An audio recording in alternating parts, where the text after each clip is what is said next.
We'll call the March 17, 2022 Board of Zoning Appeals meeting to order. Staff, will you call the roll?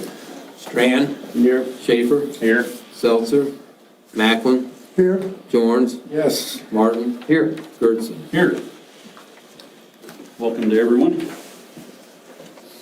In front of you, I hope you have your packets and you would have had a chance to review the meeting minutes from our July 15, 2021. That was the last time we had a Board of Zoning Appeals meeting. Hope you had a chance to review those. Chair will entertain a motion. Mr. Chairman, I move for approval as the minutes as submitted. Second. I might add that as I looked them over, I thought, July? Been some time. Been moved and seconded. Any discussion? All in favor of approving the July 15, 2021 Board of Zoning Appeals minutes, say aye. Aye. All opposed, same sign. Minutes approved.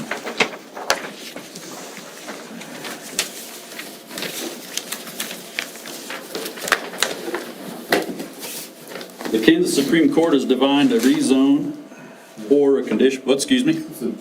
Especially, this is the Board of Zoning Appeals. Right. You had, Special exception. yep, You have a special exception. I do not. Do you? Sorry about that. I do not have the big one. You have a special exception that we used in the past. Yeah. Let me get this out.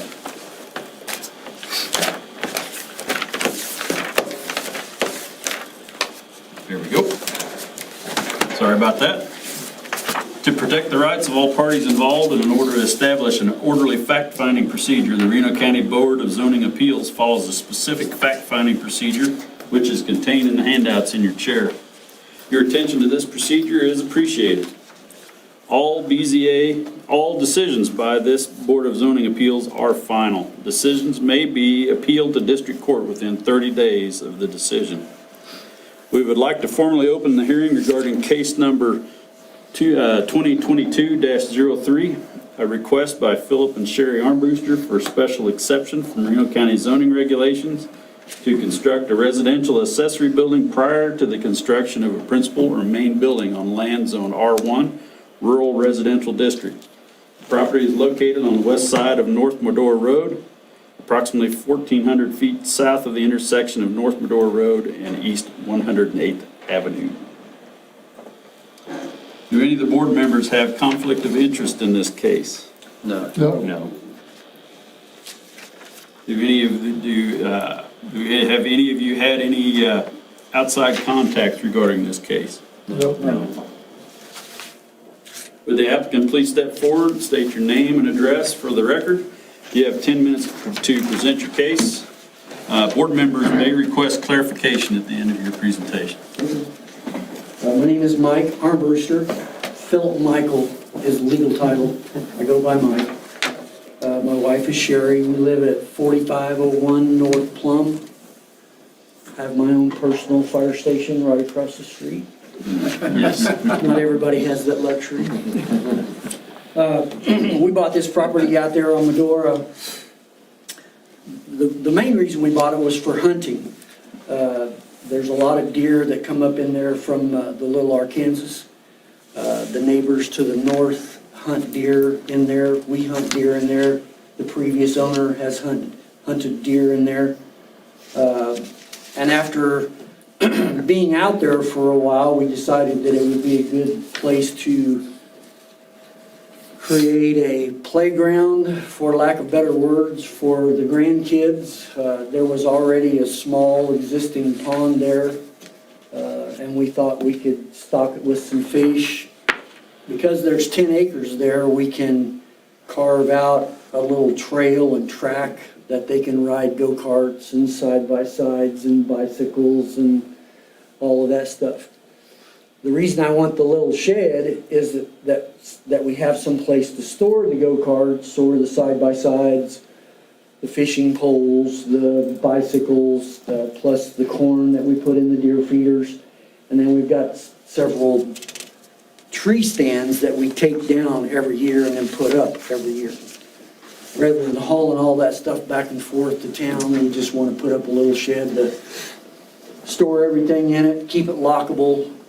It sets back off the road probably, I don't know, 300 feet or so. So it won't be visible from the road. It's, I don't know, oh, you have it there. It's fairly, it's a little bit behind, but so the neighbor has a metal building just to the north of you there. Yeah, that's his building. And being the hard-headed guy that I am, I wanted to build this not on the part that's out of the floodplain, because I like to make everything as difficult as possible. But we wanted that little building in view of the water, the pond that sets in there, so that we could keep an eye on kids and activities or whatever we're doing out there at the time. We have no desire to build a house. I've done that once. I'm too old. I don't have the energy or the drive. Electricity will be from a portable generator that we'll take out there and probably leave out there.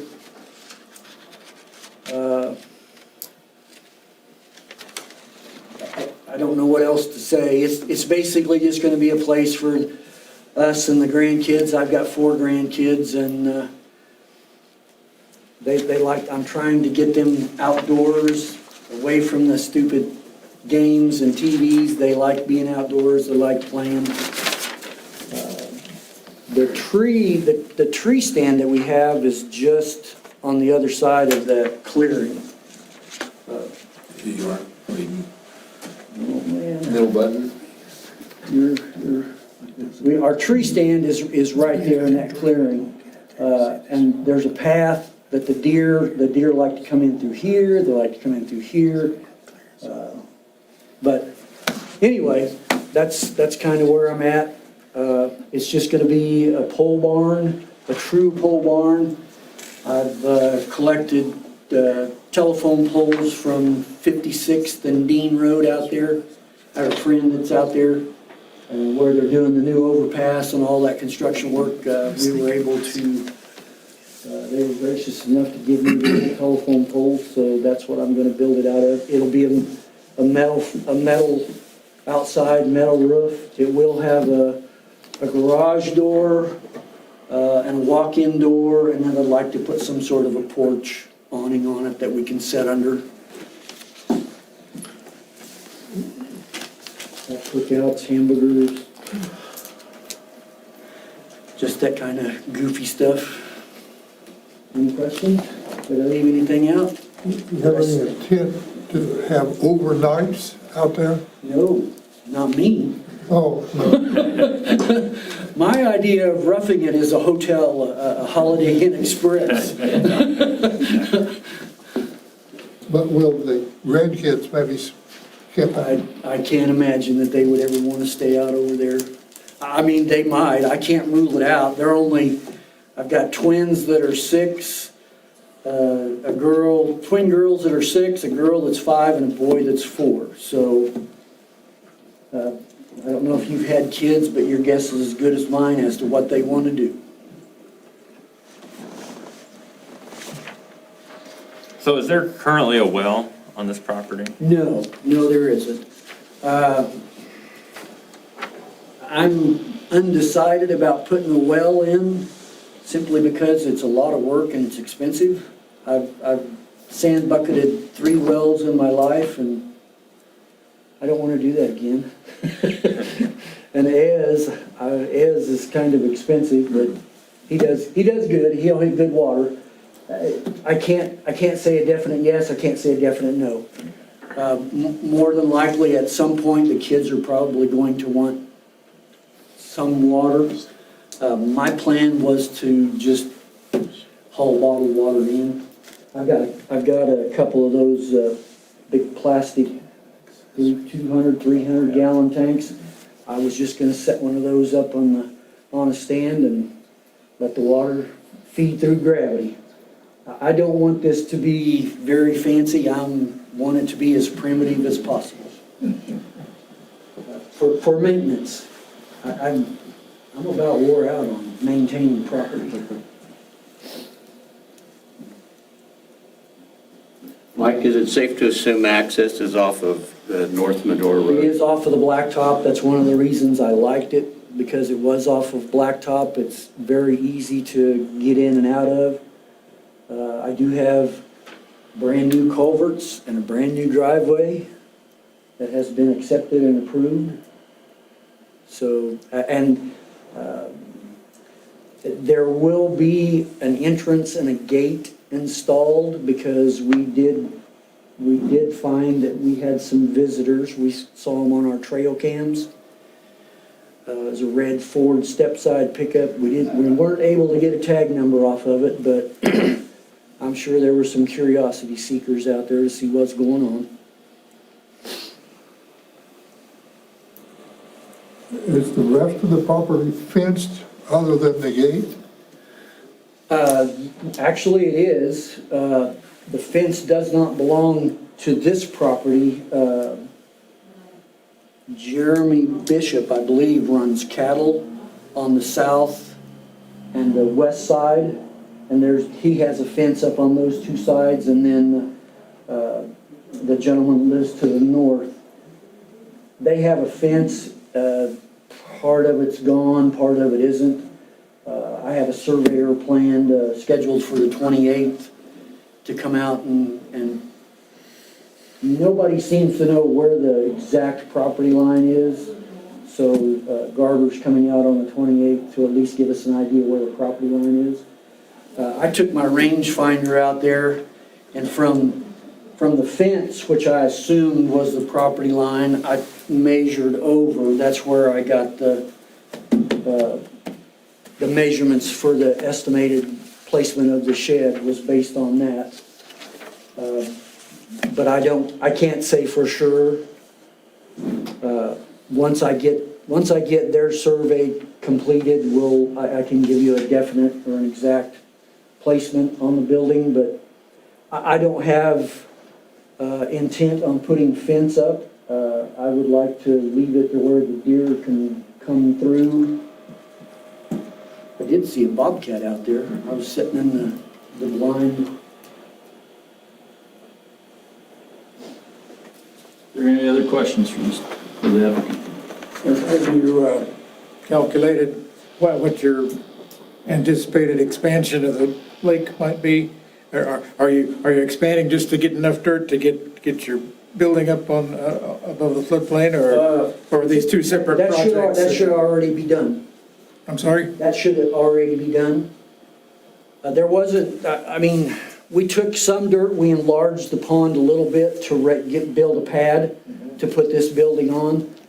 So my intent is to not dig anymore. I do want to remove a few trees so that I can cut a path for the kids. Also, the deer like to walk a path. Sure. So, But the pond's already, expansion has occurred already. yes, the pond was already there. We made it a little bit bigger so that we could use the dirt for the. And it all came out even, all the dirt came out even, and you got everything. Yeah, originally, when I first started taking dirt out of the pond, it was for the culverts, because that's a big ditch. It took a lot of dirt to cover up those culverts, and then we decided, well, okay, let's build a little pad over there. That just seemed like the logical thing to do. So you're way ahead. All right, thank you. Well, I hope so. Mark has been a great help. Lots of good advice, very patient individual. Any other questions for the applicant? Okay, we'll hear from staff.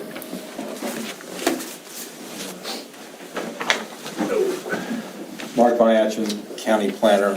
As you heard, this is a request for a 30 by 30 foot accessory building. To kind of help orient you, we're on North Medora Road. This is 108th Avenue, so we're way up on the county line. 61 Highway, the new one is down southeast of this property. So this request is before the Board of Zoning Appeals today because our regulations do not permit accessory structures to be placed on a residentially zoned property prior to the placement of a principal or main building. So, go over the site plan. This is in your packet here, but the building is proposed to be located in this area. You can see the measurements here. He's looking about 320 foot off of North Medora Road and about 30 foot off of the north property line. The aforementioned pond is located in this area, and as you heard testimony today, that the building will not be able to be seen from North Medora Road here. Again, building located here, there's a house that's up here, and I'll have some other pictures here that kind of show the other residential houses, but pretty much this whole entire area is a floodway, not necessarily a floodplain, but a floodway. Floodways, for your information, require no rise certifications be prepared by a professional engineer to state that the building will not cause any rise in the floodplain. This area here is an area that is outside of the floodplain regulations, and so if the building was relocated in this area, then he would not need to go through that floodplain development permit process. And so, as I stated in my report, it's not really part of your review. Your guys' review should really focus on land use and is it appropriate to place an accessory structure on this property prior to the placement of a house. The floodplain issues are really my concern, but I just bring that up just for your information, and it kind of leads me to my recommendation of approval of this request. And as I noted in the report, I stated that you probably shouldn't necessarily condition this approval based off of that location alone. And the reason I say that is because he may not be able to get a no-rise certification for that location. If this board grants approval, he can go through that floodplain permit process, but if a no-rise certification cannot be issued by a professional engineer, then he's going to have to relocate that building somewhere else on the property. If you condition this approval to say that he can go in that spot, then he would have to come back to this Board of Zoning Appeals to apply for another location on that property. So that's why I left it kind of open-ended here, that if you're going to grant approval for anywhere on the property, and that way, if this location does not work out, then maybe he can put it down in here, or maybe he can put it over here in front of that pond, and that way not have to come back to this board for just another approval for something that this board has already done. In my report, you see that we've had 2 other such cases of this type of request since we've implemented the new regulations in 2016. In 2020, for the new members here, we did approve of an already constructed shed to be located on a property. That shed was actually in violation of the zoning regulations because it was constructed prior to issuing of the zoning permit. The Board of Zoning Appeals in 2020 heard that case and actually approved of that and to allow that shed to remain in place. And then in 2021, we had another request to place a shed on a residential property in a subdivision, and that request was actually denied by the Board of Zoning Appeals. So that's really the history of this request. We added this type of option for citizens to be able to appeal the ability to have to come into this board to seek approval for a shed. Before that, it was just, we just don't allow it. Now, at least you have the option of coming before this board to seek approval to build a shed on a property prior to that construction of a house. The other slides I have, these are actually just aerial photos I have. This is the neighbor's house and his shed that he was talking about. His shed is going in this area. The pond, you can see a little bit of a glimmer, is down in this area of his property, and so the shed would be located up in here. As you can see, it's heavily wooded. A little bit expanded view here. Residential structure here, residential structure here. His property is right in this area, and then you have like a farm property here. This whole entire area, probably from about this line in here And then down here and even further is the floodplain floodway. And so this area is not necessarily an area that could be developed for residential subdivisions or a lot of other type of home sites here. This 10-acre parcel was created prior to our regulations in 2016, so it's a legal parcel of record zoned R1. So staff recommended approval. Again, 3 conditions that we typically put on there with the 1 modification saying that he can pretty much have approval to construct that shed anywhere the floodplain regulations would allow him to do that. He will have to get state approval for the dirt as well as my approval at the local level to be able to place that shed on the property. So with that, if the board has any questions, I'll be happy to answer them. Mark, the Zone X, is that higher then? Zone X is higher, yeah, for whatever, this is a detailed studied area, and so when we were developing the floodplain maps, this is actually back in 2010, for whatever reason, this area was identified as being higher than what the base flood elevation is, and so a Zone X is an area that is outside of the 100-year floodplain. Okay. Yep, so that's just it's just a little pocket, there might be like some type of hill in this area that warrants that type of designation. Am I thinking correctly here, does not often occur, but am I thinking correctly that we generally require residents before an outbuilding in this type of situation?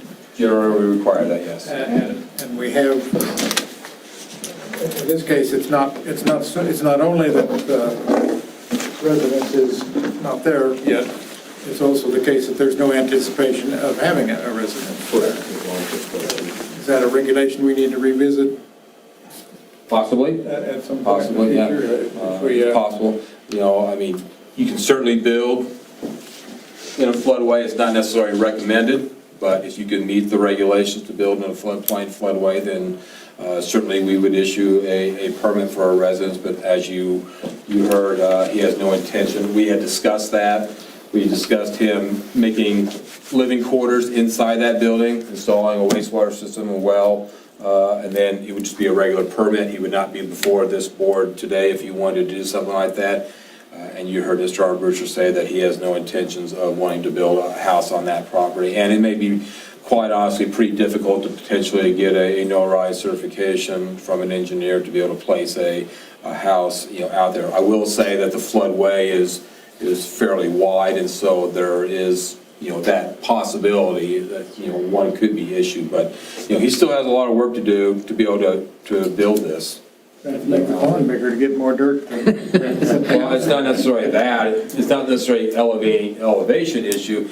It's more of, will that structure cause a rise in the floodway? I mean, in a regular floodplain, you're allowed to have up to a foot rise. In a floodway, you have to have 0 rise. And so, as you know, any structure in a floodway, no matter how many decimal points you carry out, is eventually going to cause a rise in that floodway. Now, I don't know what engineers' criteria they use. I suspect they probably carry it out to at least a 10th. And if it causes no rise, then they'll sign that no rise certification. So like I say, if you grant approval today, there's still no guarantee that he will be able to put that out there because of that floodplain issue. It may be a possibility where he'll have to move it over into the Zone X. That's not his ideal location, but your approval tonight would at least give him that opportunity to put it over here if for some reason we can't get a no rise from an engineer.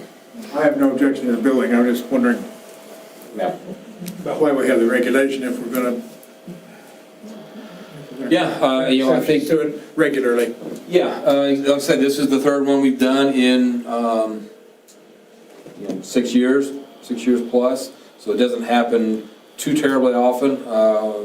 It's not in the agricultural district, we allow it.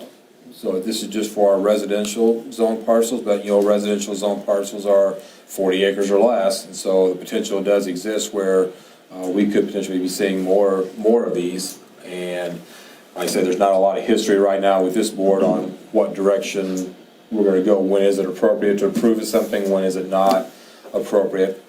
We'll have that discussion later on tonight. Probably this the first, little bit of it, anyway, to see if we need to do a regulation change with that. Mark, I have a kind of a follow-up related question. As a newbie, I guess I'm thinking we're going to make this, considering an exception. What was the logic behind this to not allow non-resident structure to be built first on a property? Ken, I believe you're probably the only member that was available here when we did the regulations. As I recall, the discussion was mainly considering residential subdivisions. So platted residential subdivisions. Take Blue Spruce, the Highlands when it was under our zoning regulations. What was happening was people were buying up, say, several vacant lots, building large residential structures that may or may not be appropriate for a residential subdivision consisting of 10 to 20, 30 homes out there. And so in order to let people know that a residential structure of maybe considerable size is going to be going in on our property, we implemented something like this to where at least we would send notices to people, come to a public hearing, explain what you're going to do with this building. It could have been a situation where maybe, you know, they wanted to build a shed first, and then 3 or 4 months later, they're going to be coming in with a permit to build a house. Oh, okay, we get it. But when you start putting residential sheds on a property, you start running into situations where it could start getting trashy. The person may not even live anywhere in that subdivision. They're just using it as a storage unit. And is that really appropriate in a residential subdivision? Obviously, a lot of parcels out in the county are not in a residential subdivision. They're on tracts of ground, such as what we're looking at tonight. But the board, I think at that time, felt that in order to just give people an opportunity to let them know that a shed is going to be placed on a property, we implemented that type of regulation. Before, it was just absolutely no, you just can't do it. At least now, people have an option to, you know, appeal that. I think one of the things, if he'd come in here asking to put a 6,000 square foot building 50 feet off the road, you'd think, yeah, and then he's going to have a tractor repair shop or something like that. You know, a 900 square foot building 300 feet off the road is not going to be a commercial building. One of the problems we had years and years ago with people would want utilities put in, and they had maybe a small acreage, an acre or two, and when all the power lines were above ground, and many still are, most still are, power company would not install power unless you had a building. You had to have something to receive the power, to be the end of the power line.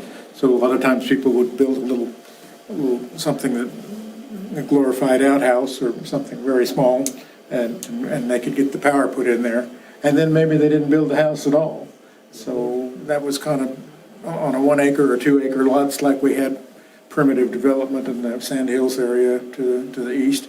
We had several problems with that over the years, and they didn't build a house at all. So I think that has to do with the history of the regulation, why we wanted the house first, or at least anticipation of the house first. Mr. Armbruster's in a different situation. He's not asking for power to come in there, so that was part of the problem. I'll tell you now, I've got situations where shed on a property, and that shed ultimately turns into some type of business, and it may not be a concern, but it's still, that's not our process. You know, our process is to go through the conditional use permit process to get approval for something like that. You allow a shed out there, first thing you know, it's turning into some type of business. And so this is one way right now that we can help kind of flush that out and be able to determine what is the real intent and use of that building. You know, we have an application right now by Mr. Armbruster. He stated in writing that, you know, this is what he's going to use that building for. He's come to a public hearing and provided testimony that he's going to use that building for. So then if something happens and the land use changes, at least we have a record to go back on and say, well, in 2022, you said you were going to use the building for this. Now it's being used for a land use that we didn't approve. And so it provides us a little bit more teeth to be able to gain compliance, if you will.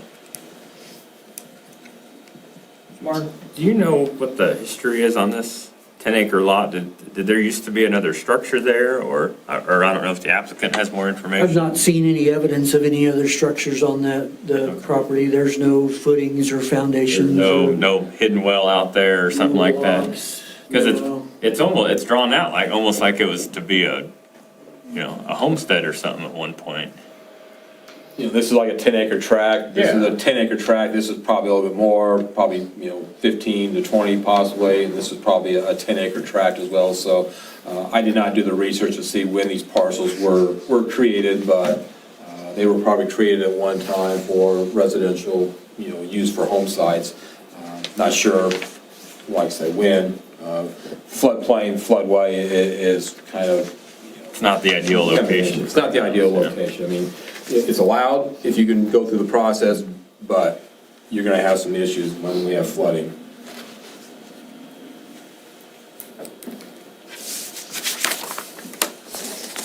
Any other questions for staff? No. Is there anyone in the audience that would like to comment on this case?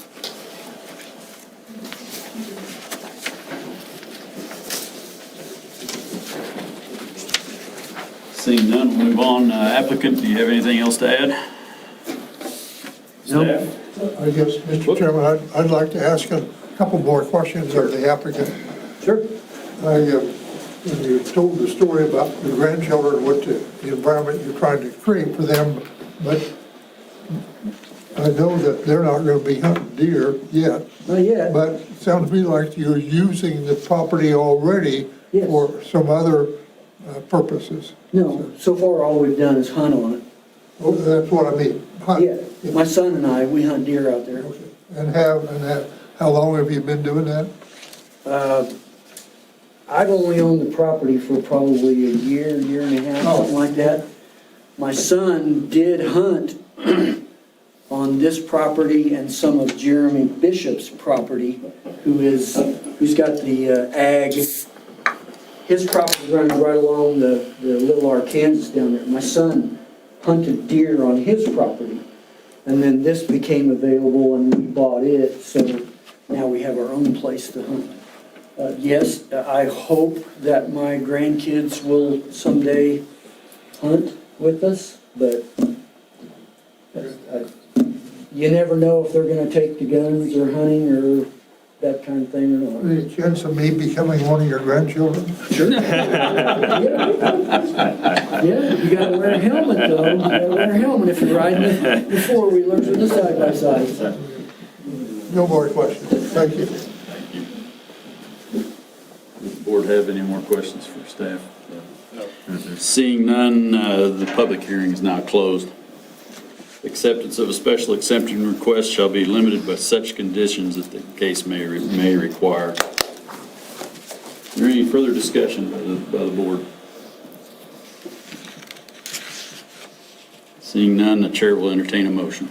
Mr. Chairman, I move that case number 2022-03, the request by Mike Armbruster, requesting a special exception from Reno County zoning regulations to permit construction of an accessory building prior to the construction of a principal or main building in the R1 rural residential district and located on North Medore Road be approved subject to the conditions listed that we've discussed and based on the staff report as heard at this hearing.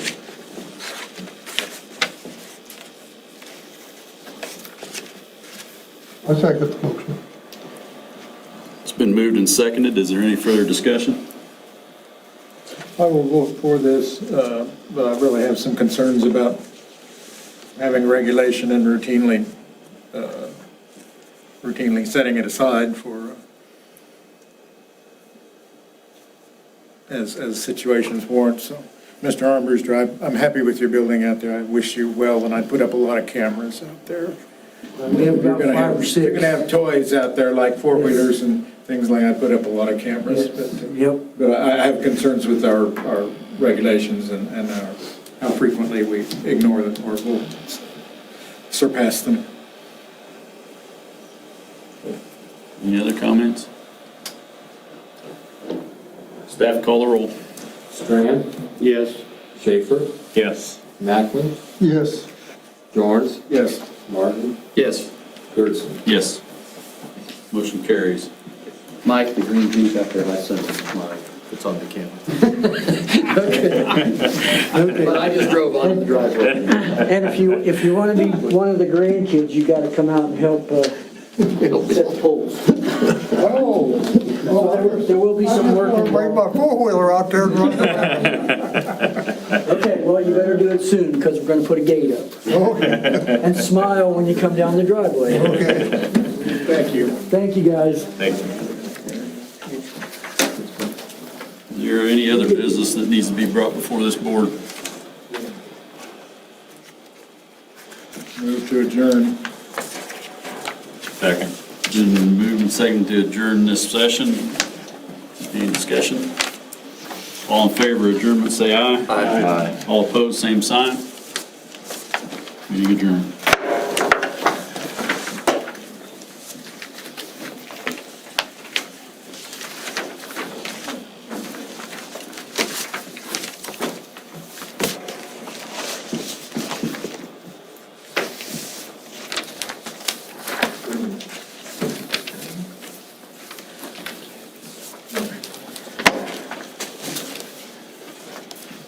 Okay. We call the March 17, 2022 Reno County Planning Commission to order. Staff call the roll. Strand. Here. Schaefer. Here. Seltzer. Macklin. Here. Jorns. Yes. Martin. Here. Gertson. Here. Trust that you've had a chance to review the minutes that were in your packet for the February 17 meeting. Staff, the chair will entertain a motion.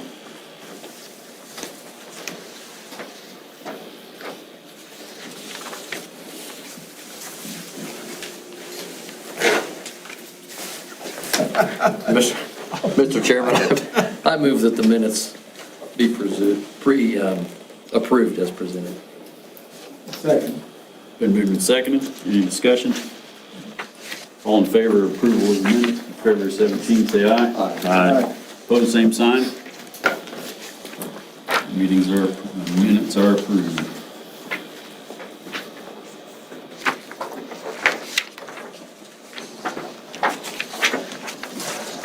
Now I get to read. Now you can read that, yes.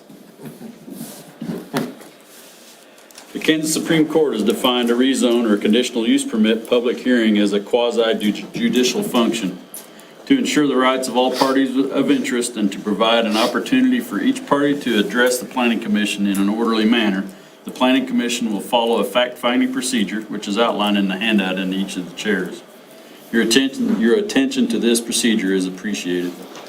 If a recommendation is made tonight, that recommendation will be based upon the record of information presented to the Planning Commission. The County Commissioners will not conduct a separate public hearing or accept additional written documents. The County Commissioners will consider written requests for the additional public comment or documents based only on valid claims that the public hearing process was incomplete or based upon new information which has become available since the public hearing. For purposes of the County Commission's policy, a public hearing is considered incomplete only if Planning Commission failed to follow its procedural guidelines, which resulted in a denial of due process to a party of interest, or if the Planning Commission failed to allow an interested party an opportunity for public comment. For purposes of the County Commission policy, new information shall pertain only to germane information which did not exist at the time of public hearing or which was unknown or could not have been discovered with reasonable diligence. An example may be a traffic study completed after the Planning Commission recommendation.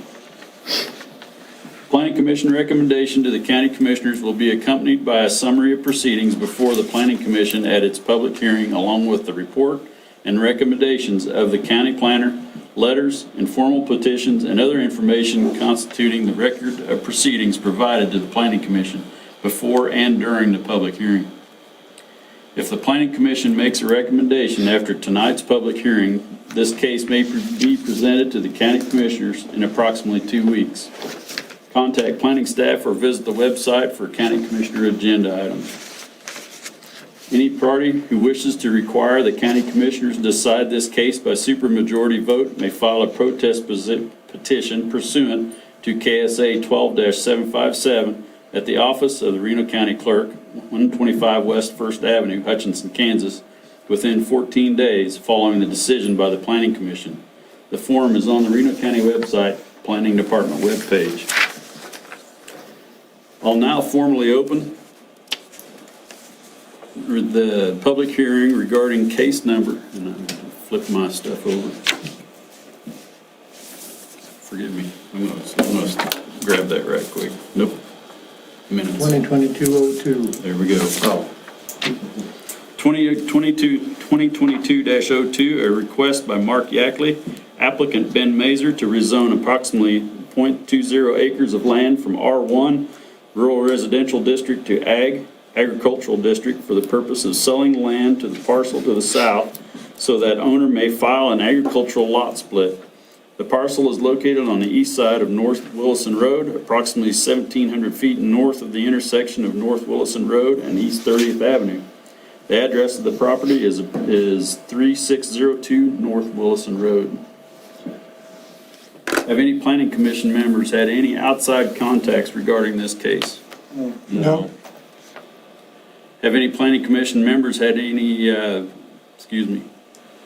do any planning commission members have any conflict of interest in this case? No. No. Mr. Chairman, Yes. I'm not sure I feel too conflicted by it, but I am an adjoining property owner, and it seems like just to keep the integrity of this board at the highest level, I should recuse myself because of that. Okay. Just don't forget to come get me. Thanks.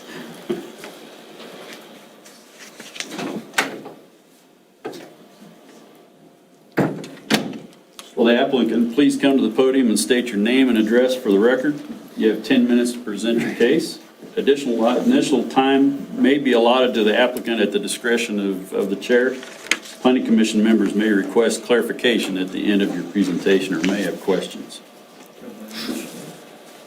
My name is Ben Macer, 3316 North Willison Road. I bought the property in 1999 with the purpose of building a home in the back. And I think I approached Mark a couple of years ago, and he said, you don't own enough frontage right there on Willison Road to be able to partial off the home, which sets, try not to shake here, home sets right there in the corner. And I wanted to partial off 3 acres and build a home back here. And there was not enough room here. So instead of coming to you guys and asking for an exception, I went to Mark. Well, first I went to Alpha Land, asked them to survey it and tell me what I would need, because I was confused. Maybe I needed, 50 feet. I didn't know what I needed. Well, we only needed 20 feet. So I went to Mr. and Mrs. Yackley and said, would you sell me 20 feet? And it works out good because there's a row of trees right on that line that are, the base of them are probably 16, 20 inches. And there's a fence that runs right down the middle of it. And the fence is no good. So we can go over 20 feet to an open area, put up a brand new fence. So it works out good for the Yackleys. And it gives me the space I need to be able to do a lot split and build right back there.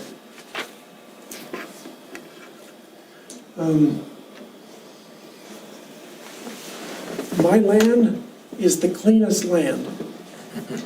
The fire department, 3 weeks ago, came in my backyard and fought the fire that was coming right through there.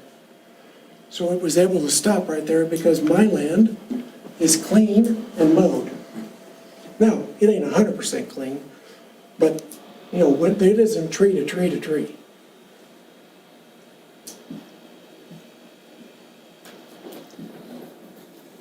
You can kind of see it, actually. There's hardly any trees out there.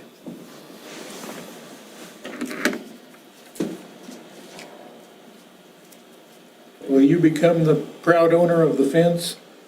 Yes. We have to put it up, that's part of the agreement. We have to put up the new fence, which, we just put up, that's all new, that's all new right there. And those trees you spoke of, those would become your property after you purchase that 20 Yes. feet? So about all I'm really buying is those big trees. But it's giving me what the county wants, which is 20 more feet right there.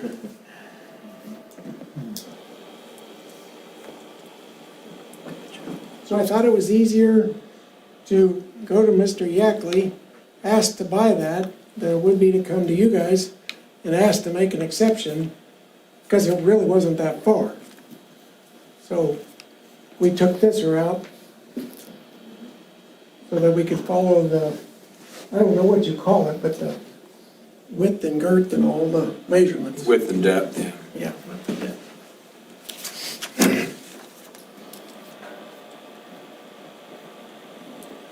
Okay. Staff have any questions for the applicant?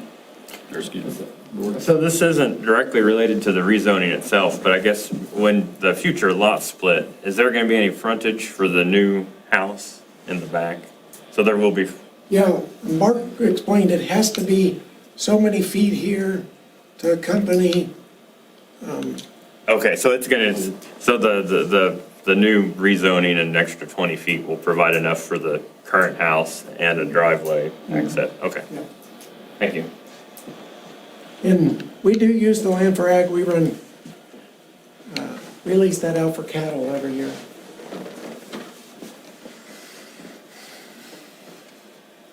Any other questions for the applicant? You live in that house now? Yes, The one in the southeast corner, Yeah, or right southwest corner? Okay. Yep.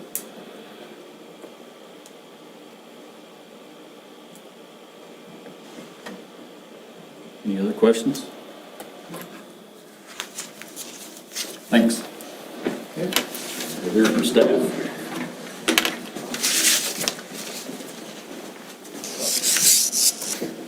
I didn't include it in my staff report, but I'll try and explain a little bit.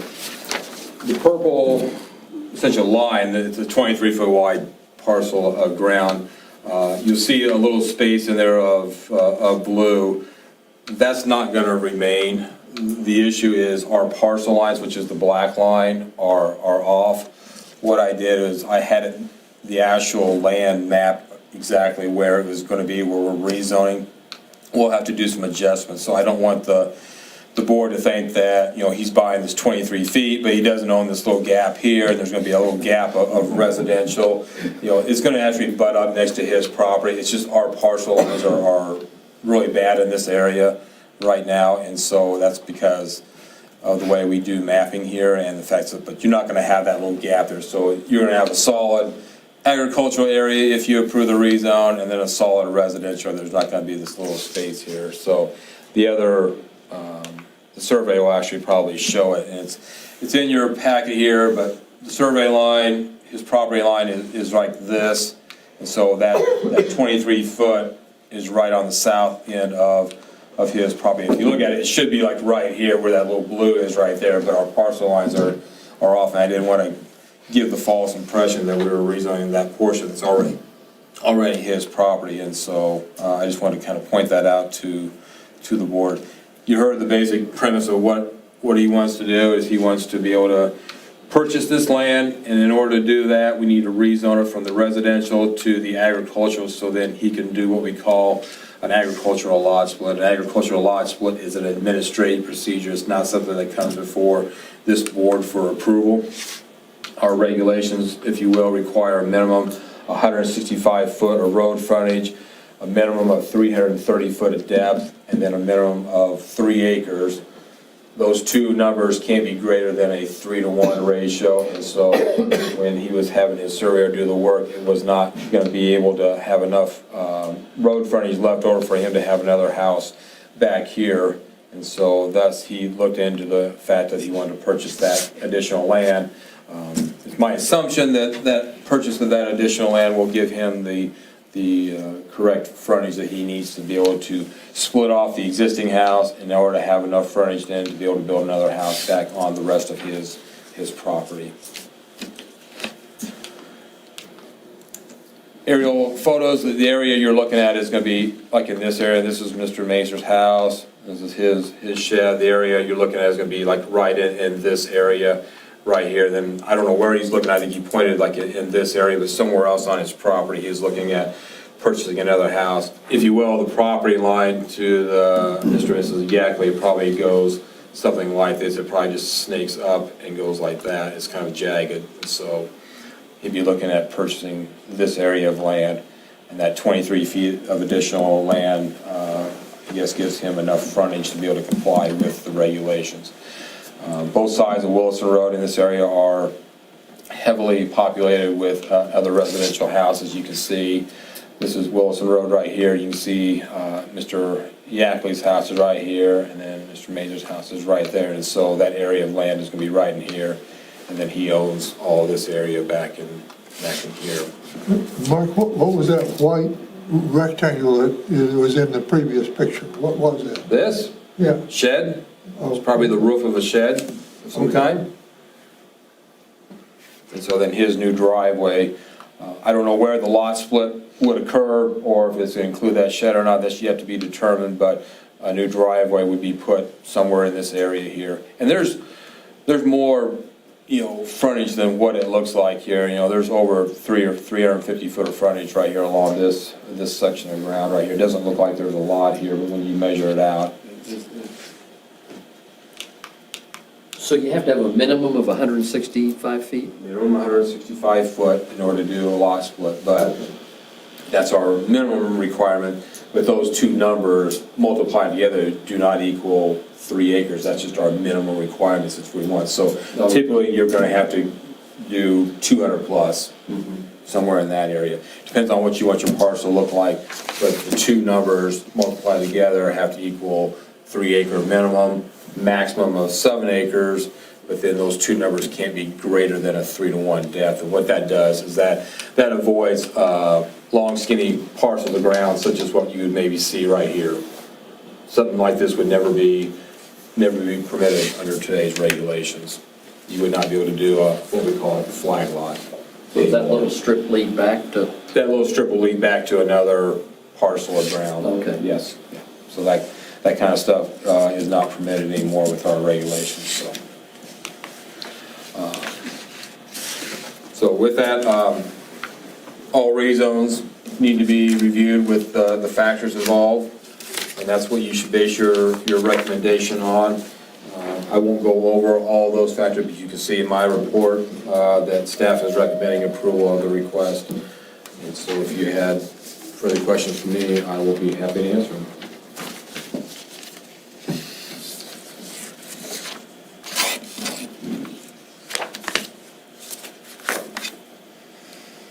Any questions for staff? Thank you. Is there anyone in the audience who would like to comment on this case?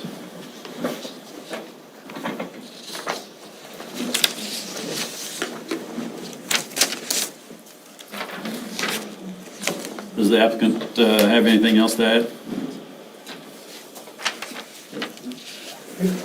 The shed that you mentioned, that you've seen, someone mentioned the roof, that will be torn down.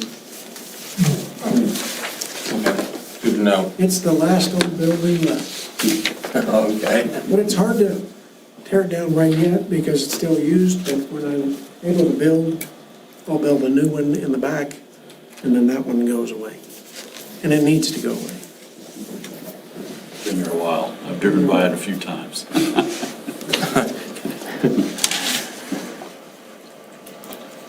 Staff, you have anything else to add? I have nothing, Mr. Chairman. Any further questions for the applicant or staff? Public hearing is now closed. Acceptance or denial of a rezone or conditional use permit must be based on the factors that are listed in the staff report and found on the audience chairs. This is the time the Planning Commission can discuss this case and ask procedural questions of staff only. there any further discussion?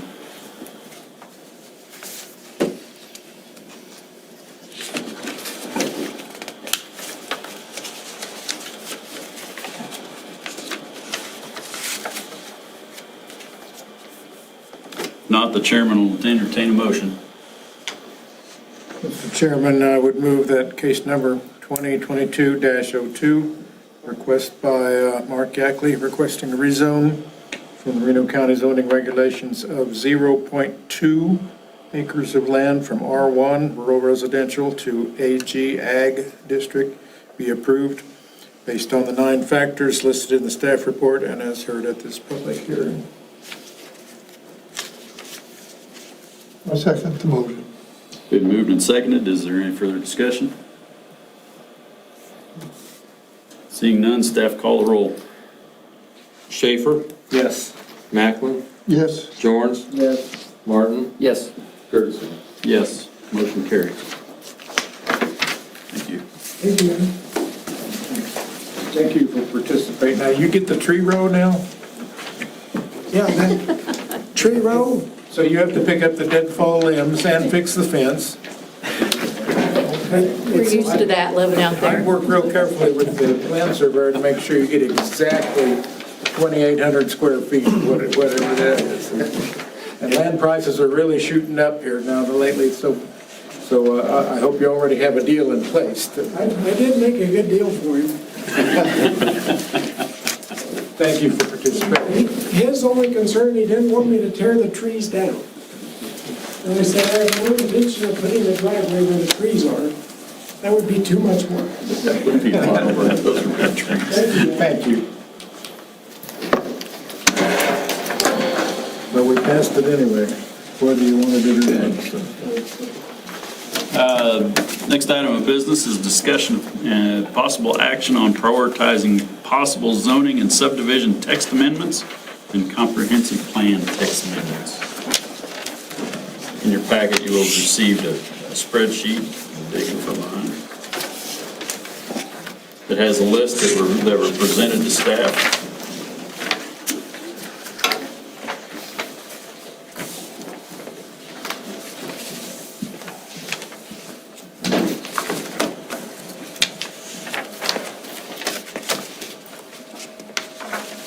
Still hunting for mine. I'm all limited.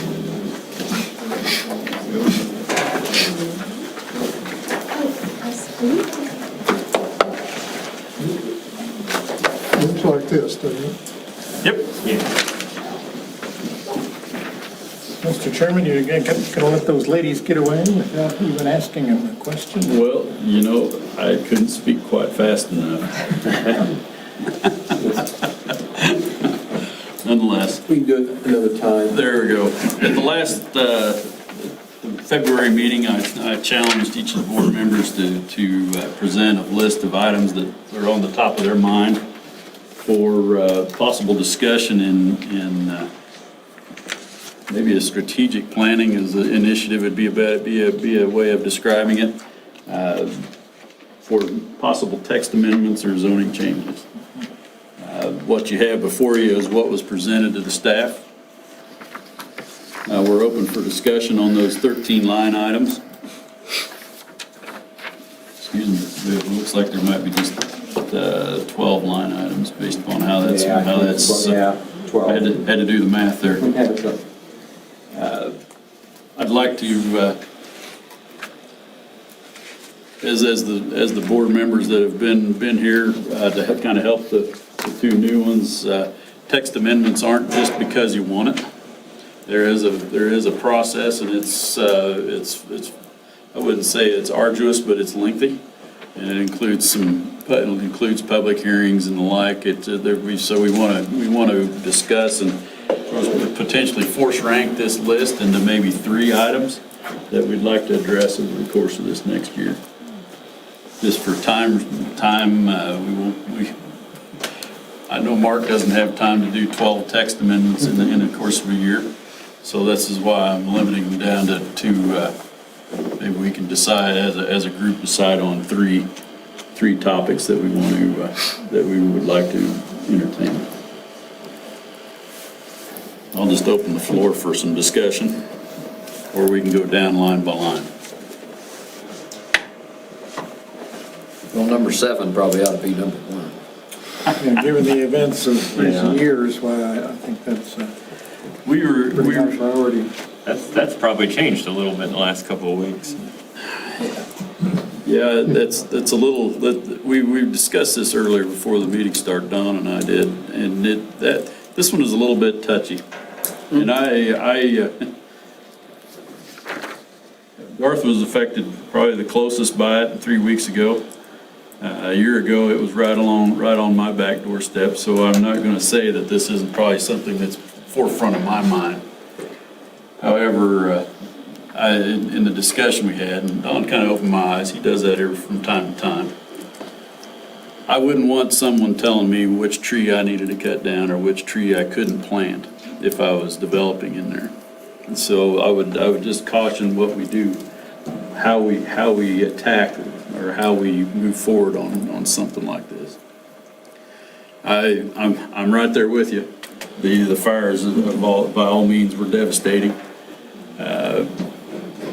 But we have to understand that we may not be able to regulate that piece of it, the safety piece. That's going to be, that probably in my mind should be left to the landowner. There might be some brainstorming that could occur and incorporate, I mean, nothing can change what is, but going forward, we might figure out ways to have some kind of a firewall type, whatever, by zoning, so that fires just don't race across half the county. I can't think of what that is, but I would not want to say there's no improvements possible. I think you're right. There's probably some chances of some mitigation practices that might be valuable, but I don't know that it would be a place where we'd want to put a zoning regulation in force. Given that point of view, and I agree with it, and I agree that we may not be able to change much with regulations immediately, I have wondered if we could prepare some kind of thoughts, voluntary suggestions, and present them somewhere, just with whatever ethos or whatever weight of credibility that we may have, just as a voluntary group of suggestions, just to kind of publish them somehow in the paper or elsewhere and say, as you go about speaking to the people who are affected, as you go about rebuilding, here are some things we think you might want to take a look at. Here are some suggestions, and it might have to do with landscaping and setbacks. Make sure if they're going to have to build a new house, I don't know if they're going to set it on the same foundation or if they're going to move or something. Be sure to be mindful of setbacks, and would it be helpful or harmful to move 10 feet one way or the other, and then your landscaping and the types of plants and trees that you have around. I don't think we can regulate it, but I think we can ask people to be mindful of the outcome of their decisions. The different agencies of the county surely are looking at this too. Health Department, Fire Department, Sheriff's Department, all of those things. And we probably will be hearing more about that from that group. That's a great segue, because at the next county commission meeting, there's going to be a group of folks that emergency management, I'm sure, is involved in it, fire departments, and I'm sure the county administrator will be involved. Not so sure Don wouldn't be in on it, because he's public works piece of that puzzle that we'll be tackling this subject to some extent. Yeah, we'll be there, so I might suggest maybe deferring a lot of discussion on this topic until April's meeting, because April's meeting, the meeting next Tuesday will be behind us, and we'll know if if the county commissioners want us to do anything, at that point, we'll be able to bring you back some information at that point in time. I think it's a topic, let them decide what direction they want to go first, and then they'll tell us to look at it I think from there. one thing to keep in mind is the present rules we have now, had they been in effect 50 years ago when these houses were built, they wouldn't have been built out there. Potentially, yeah. I mean, that Palomino Drive, somebody ran a tractor through there and started selling lots. Yeah. And, they're all bunched up, the roads, my son's a fireman, so he was telling, the road is not the township standards, it's deep sand. Two fire trucks couldn't pass. We already got rules to take care of all that stuff, but it's only in the, in the future, it's not in the past. Yeah. That area is done prior to zoning Yeah. and stuff, and so, we didn't have any control over any kind of development out there. The one plat that's out there, 1977, that area didn't get zoned until 1989. Even the Highlands is the same thing, before it became a city, that was all platted prior to zoning. And so that's part of it. But, I would say maybe, hold back judgment or so until we can talk to you guys like next month. That was kind of the thrust of my comment. Maybe we can, Yeah. maybe you got a little leverage here to ask in general, but if some of those folks might, in that area, if the shoe fits, maybe they'd consider rearranging a little bit some of their setbacks or somehow to make the township access better and the emergency access better. Are those roads township roads, or are they private? I don't know. They're not township roads, okay, is that why it's just, And I don't think Clydesdale is either. I think that's private also. so who's in charge of those blow sand drives? People that are out there. The guy that lives at the end. The guy that has to drive. That has the tractor, The last guy? People that are out there. Yeah. What kind of deals are these people gonna run into now if they want to rebuild out there? Shouldn't be any real big concern. Minimum lot size and No, septic fields and they're stuff all like that? legal conforming, either legal conforming or legal non-conforming, but bottom line is that they'll still be able to rebuild out there. There's not gonna be any Grandfathered. issues.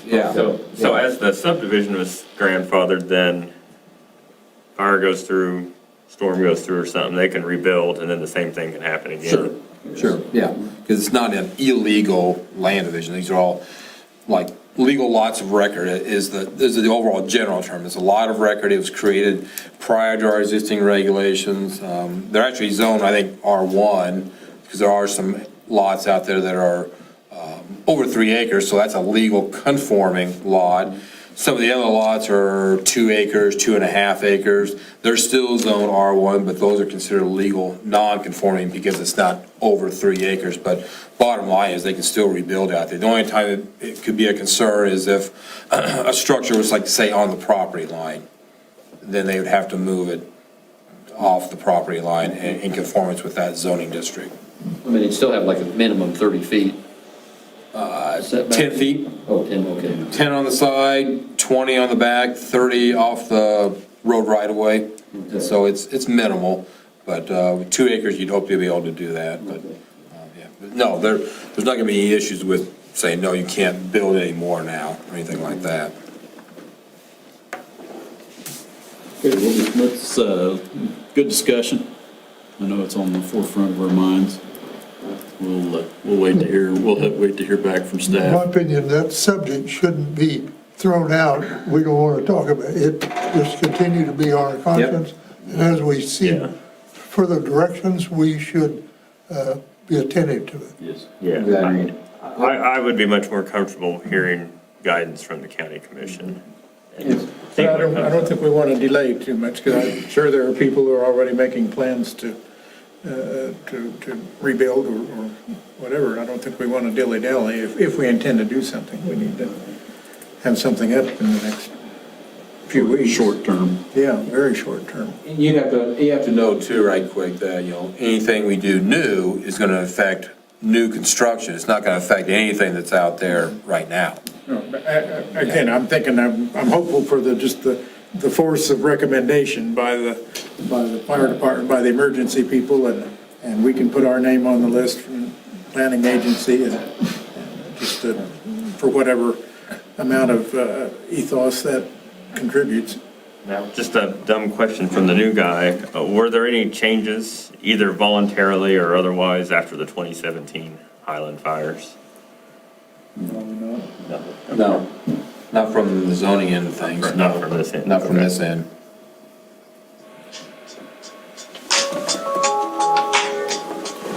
We'll just start at the, good discussion on that. I think what we'll do, we'll just start at the top and we'll work our way down. Livestock confinement. As far as what are some thoughts there? I'll tell you that I haven't looked at the statute for a while. They're fairly complicated, but agriculture related, so we can't do anything about it from the zoning standpoint of view until you get above a certain head count of animals. At that point in time, then it's kind of considered an industrial type of use, and we could potentially regulate something like that. But anything below that, usually it's like 1,000 head. Anything below that, it's ag, and we leave it So alone. what you're saying, feedlots, we could do something about. If they're over a certain head count. And the statute's really complicated and stuff, but yeah. But anything like that would be agricultural for the most part, and we'd be off limits to regulate.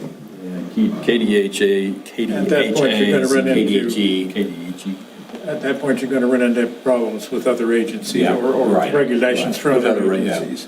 Now, that doesn't mean that, there is another state regulations they have to follow for that. It just means that zoning doesn't touch it if it's under a certain head count. It depends on what you're doing. Pigs, cattle, whatnot, they're all different head counts. They call Because it. of the concentration Because of possibly. the concentration, so, yeah. So there could be some things that we could do on that, but, we'd have to look into that. But, yeah, by and large, if you're not over, like, say, 1,000 head, you're going to be exempt from zoning. But that doesn't mean we can't be prepared for something that does come in that is over that. Have we had issues that bring this suggestion forward or problems? Not since I've been here, no.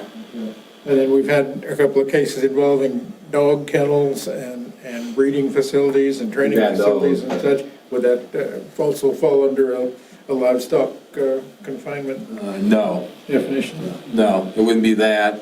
But they do have to get permits from the state for kennels. We've done that in the past. And it's actually under probably the livestock section of KDG, for waste removal, if you will. But no, kennels and stuff with dogs, that would be outside of what I think is being discussed and suggested here. How about exotic animal? You hear about those from time to time. Previous communities I've lived in, yeah, we've had those, and those are to be concerned, yeah. That would not be under livestock or anything like that. That'd be something separate, but that'd be something that, yeah, we could potentially look at if you're harboring lions and, snakes, stuff like that, like exotic snakes, stuff like that. But I haven't had that issue in this county, but previous communities I had, especially like, say, circus animals. People want to rescue circus animals when they're no longer needed, and they would take them and put them in a pen on their property and take care of them. Well, how about Hedrick's out at Nickerson? That's under Nickerson's extraterritorial. That's more like a zoo, and so I don't know how they're being handled. It's outside of our jurisdiction, but yeah. Is there any kind of density, like, you can have a house on 3 acres, how many horses can you have? We got out of that. We used to have that in our old regulations. We took that out in 2016, mainly for the fact that I'm not an expert in that. Who am I to say that you can't have 3 horses on an acre of property if you properly take care of them? Whether that be grass or other other means to feed them or water them. I mean, you know, and so I don't feel like I should be in that Way business. to control it. Yeah. Yeah, okay. We used to have complaints on it, and we used to be like 1 horse per 1 acre of open land, but, you know, we took that out, but for the fact that I'm not an expert in that, and who am I to say you can't take care of that? I mean, you know, there's some people that probably have 2 horses on 30 acres and don't take care of them, versus somebody that maybe have 5 horses on 5 acres and they're properly fed and taken care of, so we remove that. But that doesn't mean that there's not, say, criminal implications, and also through the health department there, if they're not being taken care of. So there are other ways to, you know, enforce stuff like that, but that's not really something that I don't think zoning wants to get into.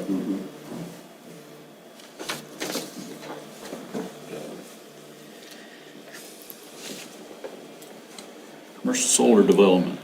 Looks like that was interesting, that was a topic that was interesting to at least 3 people. 3 people brought that up, yeah. How is that currently handled by other communities? Other communities, I haven't looked into it, but they would probably have regulations for that, maybe minimal regulations, maybe more thought-out regulations. I know some communities do have commercial solar regulations. We don't have anything right now. It would be strictly a conditional use permit, and we would review that like any other conditional use permit and try and determine if there are certain conditions of approval that we would want to place on something like that. In your mind, Mark, do we need to have it, since we have the conditional use permit process? Do we need to have specific guidelines? You know, I don't think it would hurt if we have it. We always have the conditional use permit process where we can come up with more stringent requirements if we want to. You know, that would be within your realm. One of the things we heard right during the wind process, I think, was that nobody was really sure about what our regulations were because they were so open-ended. And so that kind of posed a problem for developers to be able to cite a project because they don't know exactly what we're going to be looking for. And so based off of kind of that, I think, you know, it might be worthwhile to come up with something like that on the solar end, some basic guidelines, because we have nothing right now. We have nothing. The wind turbines, we heard a lot of objections, perhaps scientific, perhaps not, but there were a lot of issues regarding the flash, sunlight flash, or noise pollution, or ice being thrown, or whatever. Are there similar objections or objectionable side effects of solar that would come into play? No, I haven't looked into it that I've heard of closely, anybody yeah. complaining about it. I wouldn't be able to answer that right now. I haven't really looked into it that closely to see if there are objectionable. And do ones like the 10-acre ones currently going up in a couple of locations in the county? I mean, that's a lot different than, you know, there's some big industrial ones that are, Yeah. you know, 2 or 3 sections, Right. you know, and if somebody, you know, hypothetically wants to come into Reno County and plow up 3 sections of ground and plop a bunch of panels on I it. suppose you'd have runoff issues and Yeah. drainage issues and And if you're the one person that has a house in the center of 3 sections of glass panels, So that'd be something that we would eventually get into deeper if we want to go that route with some possible commercial solar regs.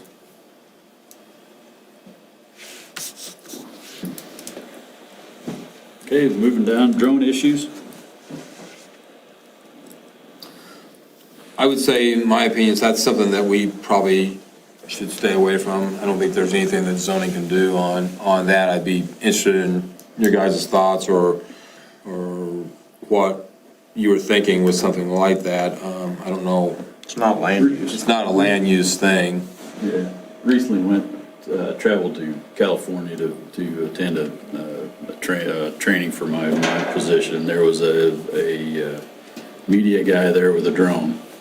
So I just I was in a lull. So I went over and hobnobbed with him. And we were out in the field, and I noticed there was an airport close. And I was just asking him a bunch of questions, and then I dropped the one about the airport. He says, yeah, they watch me pretty close. So I think the FAA probably has a pretty tight handle on, now, they aren't on most of the drone. This is, again, the rules are made for the honest people. There's a lot of drones that you could buy for $15 off the shelf at Walmart, and you can fly them, and are they, that's something that's, again, out of our realm of responsibility. We're really looking at terra firma and whether it's proper use. Well, I guess I was thinking of a small business application, and, already, the hospital is using drones to deliver lab tests back and forth to Wichita. So I might have a small business that I want to locate in the county and deliver small parts by drone. And if I'm a neighbor to that, I don't know how intrusive that would be. I may order parts for my baler from Heston. Here again, if it's commercial, the FAA has a pretty tight rein on it. Yeah, I think once it enters the airspace, it becomes the FAA's regulation. The business would be a conditional use permit on that end, but, yeah. I think like you guys are saying, yeah, once it gets into the air, then it's really not our issue anymore, but we'd be looking certainly at the business side of things, if there is anything to look at with something like that. I was just thinking if, to me, it's no different than truck traffic in and out of a business. If I've got drone traffic Yeah. in and out of my neighbor's property, it's just a different kind of traffic. Right. And that's something we can potentially address with a conditional use permit. I don't know how, but, yeah. Well, if somebody came to us and they were going to open some kind of distribution center and be flying drones out of it, the neighbors would have an opportunity to. What did we learn in the? To talk to us about that. What's the radius of a airstrip that the FAA has? Was it 5 mile radius of the tower? Isn't that what we learned, Don? 3 or 5. So if it's within 5 miles of that, then they have to have FAA. I think there's a certain altitude requirement too, if you go so high. Yep. So I think, all good points, but I think they could be, like Mark indicated, that if it's a business, it'll come through the conditional use permit phase, and if it's drones, the FAA, if it's commercial, the FAA should be involved in it. I'll just use the should. Well, I think anytime you lift a drone up and there's any kind of compensation, then you have to be certified through the FAA. Well, I'm getting a little confused, or maybe I just need some clarification on what we're wanting to accomplish here, strategic development. But it seems like we're going to hang our hat on the conditional use permit process for virtually anything that comes up. So what kind of strategies are we looking to develop? Use the solar as an example. It's probably the best example on the list that we currently don't have any regulation based upon do we require fencing? Do we require lighting? Do we require, because this, what kind of maintenance can we expect? Those types of questions that need to be addressed in some sort of regulatory. So if there's an applicant that comes with a conditional use permit, they already know up front that, okay, I need to have an 8-foot fence with barbed wire on it. I need to have, my site will have to be rock, I'll have to have, some sort of aggregate site that these panels are gonna be on. It needs to be that kind of detail. We reference all of this kind of from a line drawn in the sand from those that are licking our wounds from the wind energy conversion system. We had about, 5, maybe 6 paragraphs, maybe a little bit more of guidelines in our zoning regulations. And we found out very quickly that we needed more. And that's kind of what's driving this activity. Okay, solar, if we get a commercial solar conversion system in, what are our expectations? What does if you sit in the applicant's seat, what would you want to know before you applied for the conditional use permit that would make or break your decision to either yes or no to apply? Those are some of the things that's how I look at them. That's not the right way, and it's not the only way, it's just how I look at them. Maybe look at it this way, Garth, a little bit. In Article 15, which is the conditional use permit section, you'll have a litany of 50 or 60 listed items that require a conditional use permit. Some of those just have landscaping business, for example. Okay, that's pretty standard. We want, conditional use permit for that. Other ones, for example, would be, say, junkyard. Okay, junkyard is listed, and then underneath that junkyard conditional use permit for that, you'll have maybe 4, 5, or 6 specific things that are required for a conditional use permit for a junkyard. And so those are additional things that they have to do along with the conditional use permit. So if you're taking, this, say, drone for an issue, what we would do is we would make an amendment to Article 15 and say, okay, we want to identify drones as a specific conditional use permit requirement, okay, instead of just having it out there and not having anything listed. But then under that drone, then now you're going to have maybe 3 or 4 or 5 different specific conditions that they have to meet in order to establish a drone-based business. And so that way they would know. Now, if you pick something like that and it gets so far into it, maybe it's not really appropriate. That way maybe we have to create like another article like what we did with commercial wind. So I think that's kind of what you're looking at. If there's like maybe 2 or 3 things that we want to do, instead of having it open-ended like a lot of them, where, okay, we just kind of look at our application and we kind of think of what we want to have as far as conditions of approval. Here are 3 or 4 different things that we would want to have established if you were going to open up that type of business. Does that kind of help maybe a little bit? So I think with this, we're looking at, okay, do we identify commercial solar as an issue, and is it so big that we want to have a separate article, or do we want to have maybe just 3 or 4 little bullet points under that they have to meet in order to do a commercial solar project, for example? We're looking for opportunities to add no matter what, these are minimum expectations for this land use. Like, say, junkyard, for example, you might have things in there, you have to have an 8-foot solid fence around it. You have to submit, containment of fluids. How are you going to do that? Those would be specific things that person is going to have to provide this board before we grant a conditional use permit for something like that. Some of them are open-ended, and they're open-ended on purpose. We've done a lot of things with building trusses for sheds. Okay, well, are there really anything specific that we need to do for somebody that wants to do something like that? Last month we had that where somebody wanted to do cabinet making. You brought up a good point on what are they doing with the disposal of their used stains and stuff, and that's a good point. So that would be an example where, let's make an amendment where he has to submit a hazardous waste disposal plan, for example. I suppose with the solars, you wouldn't want them wouldn't want to have too many individual solar panels.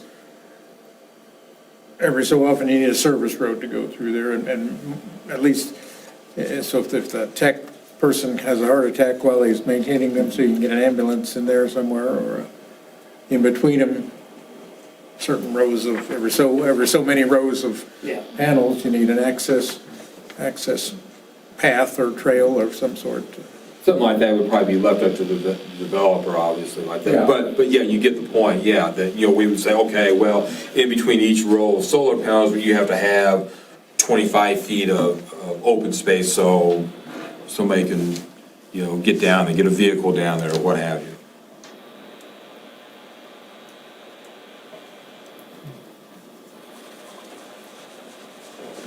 That answer your question? I Change how thought- you look at things a little bit? Helps. I thought that has entered my mind as we decided we were going to talk about these things. Most, everything we do regulation-wise is kind of to limit and control, but never does it ever fall in the category of promoting from the standpoint it brings jobs to the county and things of that sort. Maybe that's not our job, maybe that's the Chamber of Commerce job, I don't know. But it seems to me like that we need to be, as we develop new areas, solar would be one of those areas that we, maybe be in a form of promoting business, promoting jobs, promoting good electric service, things of that sort. And I don't know how to say that properly. So maybe write the regulations in a way that a potential developer can see this and say, okay, this is what I'm going to be getting into. I know that the site I'm selecting is going to be, if everything else is approved, the site is an area that we're not going to get a lot of objections to. For example, there are some counties that said no wind.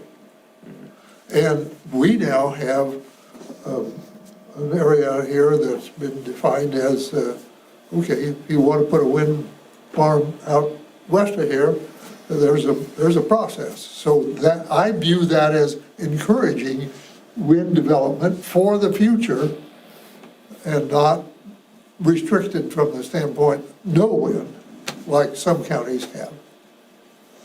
So as we rewrite, or not rewrite, as we write new regulations, maybe we ought to be thinking about how does it promote good life in Reno County?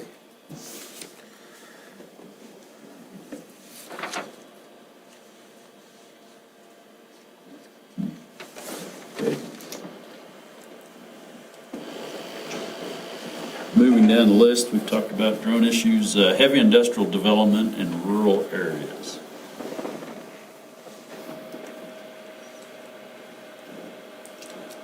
Does that go back to our conditional use permit process currently? Yep. All industrial uses outside of home occupation type things, would be a conditional use permit. Yep.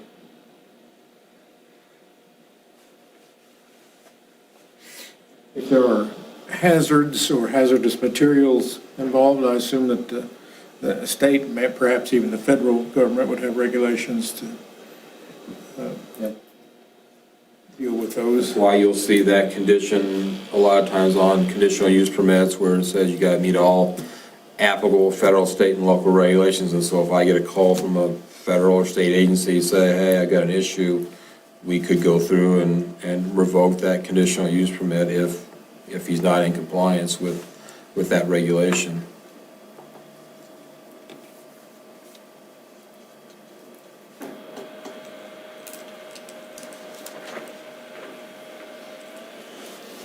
Any other discussion on that one? Well, it's a fine line to walk with Harvey's point about promoting, and I'm thinking about the dairy farms in western Kansas. They looked a lot of places before they found somebody that would welcome them. And folks in western Kansas apparently thought, well, we can tolerate these things that these farms require and produce, and so heavy industrial to me is, that is heavy industrial. It's heavy ag, but kind of the same thing. So, if we would want to have, some kind of a toxic something facility in far western Reno County, and everybody's okay with that, then, well, we would want to write this in a friendly way to accommodate something like that. Some words are coming to my mind. Is it possible for us to, let's just use solar, is it possible to put into those regulations that a cost-benefit analysis to Reno County has to be part of their application? Well, it's not really a part of the land use piece. Not really, it'd be a land use, it's not really our job to look at a cost-benefit analysis. The human emotion portion of it sure drives it. I mean, that would be a piece that, boy, I mean, but it could not be a factor in whether I approve that, whether that piece of land is appropriate for it or not. Now, currently, if someone wanted to put a large dairy facility or some sort of hazardous waste disposal in far western Reno County, there's nothing stopping them at the zoning level, right? At this level, yeah. And again, when you get past 1,000 head or at some point there, they're gonna run into state. Right, but those are state regulations, and that would be applicable anywhere. But if I wanted to go home and I got a crazy idea to start a Schaefer's sludge, but since I'm out in western Reno County, there isn't a land use. Not at the local level, not at the local level for that. It's gonna have to be containment for runoff. And Right. So there'd be like KDHE and stormwater regs and. And even, I've known some individual farmers with far less than 1,000 head in confinement, though, who went ahead and, I don't know how much they were ordered to, or how much they just felt like it was wise policy to go ahead and put in containment facilities just on their own. And if you have like a large fuel depot or fertilizer storage, then you have environmental regulations for that, but. You wouldn't be having odor issues and such, but, yeah, in western Kansas already had feedlots everywhere. So I lived in Garden City for a couple of years, and the odor of feedlot, didn't matter which way the wind was blowing, the smell of feedlots came by. I'm an old farm boy, it doesn't bother me, so, but it's just there. But that was not a large leap to go from feedlots to the dairies. It was kind of the same process.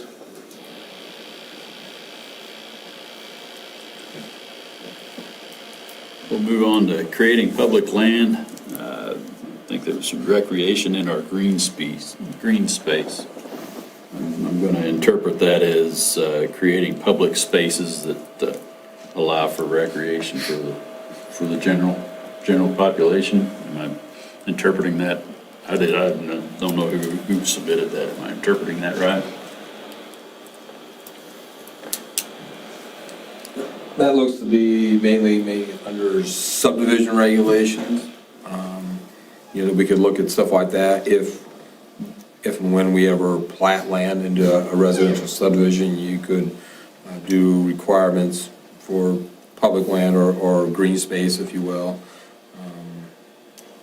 I guess briefly, I would tell you, that there's concept called a conservation subdivision, and a conservation subdivision kind of clusters houses together to have less land taken up for that house, and what it is, it's a benefit to both. It's a benefit to the county because we get green space, open space, but it's also a benefit to the developer because they would be able to exceed the number of lots that they could potentially get on a property. So, like, for example, we have our R1 district, which is a 3-acre minimum. Well, if we would do something like this, if that developer gives us X amount of acres as open space, instead of having to meet the 3-acre minimum, we would say, why don't you just need 2-acre or acre and a half? And so there's a benefit to both parties. It's not all benefit to the county or all benefits to the developer. And so it's a give and take. That's something that I looked at initially, but the problem is, we don't plat a lot of land here, at least not yet, but it's something that we could have in place if somebody does want to do, that. I don't know if that's what somebody was thinking with that or what. It's just one concept. It's been around since probably the early 90s. Have there been a lot of new subdivisions platted? No. No, last one we did was, oh gosh, probably 7, 8 years ago, I would say, something like that. Yeah, no, not a lot. When we used to have a joint subdivision committee, I was on it several years for the city. And you just want to be careful you don't Californiaize your rules where you make it so expensive to do a subdivision with water features and green space and walking paths that no one can afford to do it. Yeah. The cost of putting in streets to run past a green space is pretty high. And that's the danger here in this area, because, yeah, you're not gonna be able to sell those lots for Yeah. that kind of price. Yeah. We're talking about Illinois area, reference, so yeah, I mean, you're gonna be able to get $100,000 a lot. Yeah. You're not gonna be able to do that, so I think that's why, one of the reasons why we stopped short of putting something like that in. Yeah. You're right, Jack, yeah, exactly. And in a roundabout way, I think that also applies to our non-previously zoned areas that should have been zoned back in the 70s. You didn't have, if you put that building there first and you didn't get the house, the township or somebody was expected to provide emergency services and/or roads, and they had no valuation from that house to generate taxes to support that usage, the emergency services in that area. That was one of the, nobody talked about it, but I think I always thought that was kind of in the back of everyone's mind. It helps to have some revenue from those properties. Gotta buy gravel at some point. Yes, at some point, somebody's got to grade that road, or like Jack says, the guy at the end of the line, Yeah. or whatever's up to him. But if you want public services, you got to provide public funding for it, and we didn't have that. That's one of the reasons we built residences where we built buildings.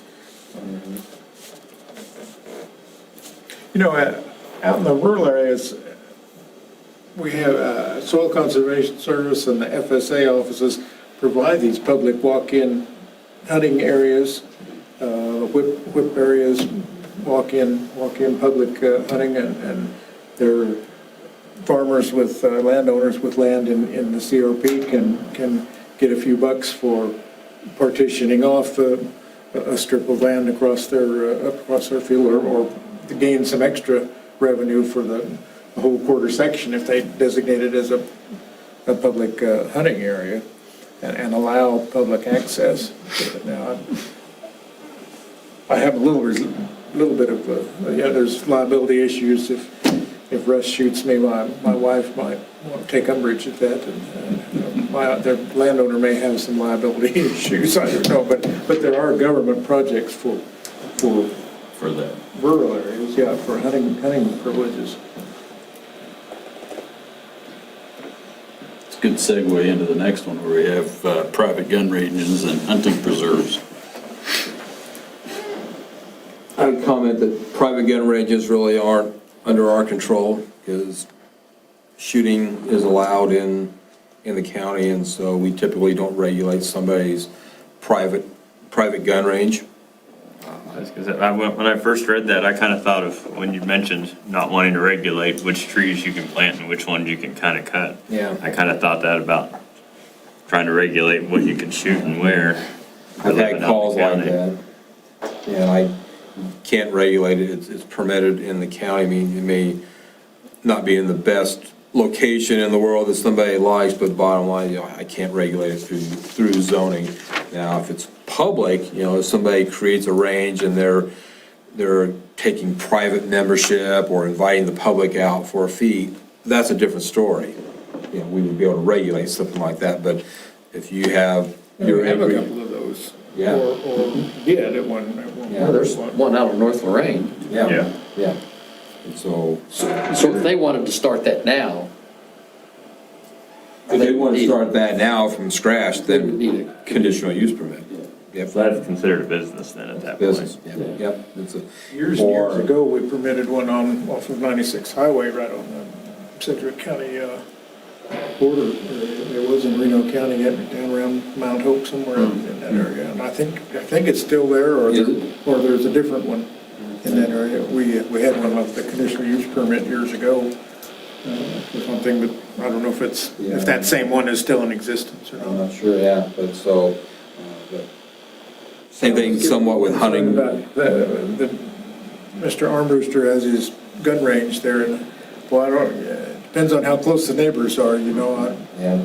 A high-powered rifle can travel quite a ways. Yeah, I mean, it may not be advisable, but bottom line, it's not something that. I don't know if we can regulate it or not, but certainly as a matter of public safety. But public safety would be if he all of a sudden wants to charge membership or charge public admission to go out there and do something like that, then we can do a regulation for that. But if it's your own private range where you invite your family or your friends over, you know, then you can just do that.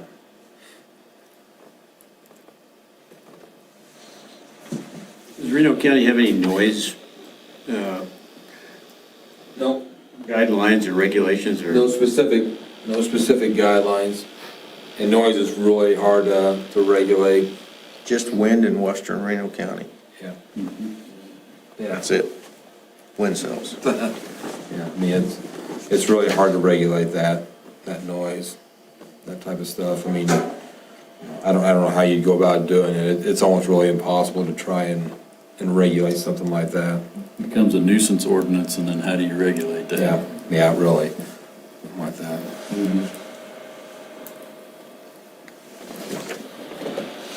Okay, water use and disposal systems.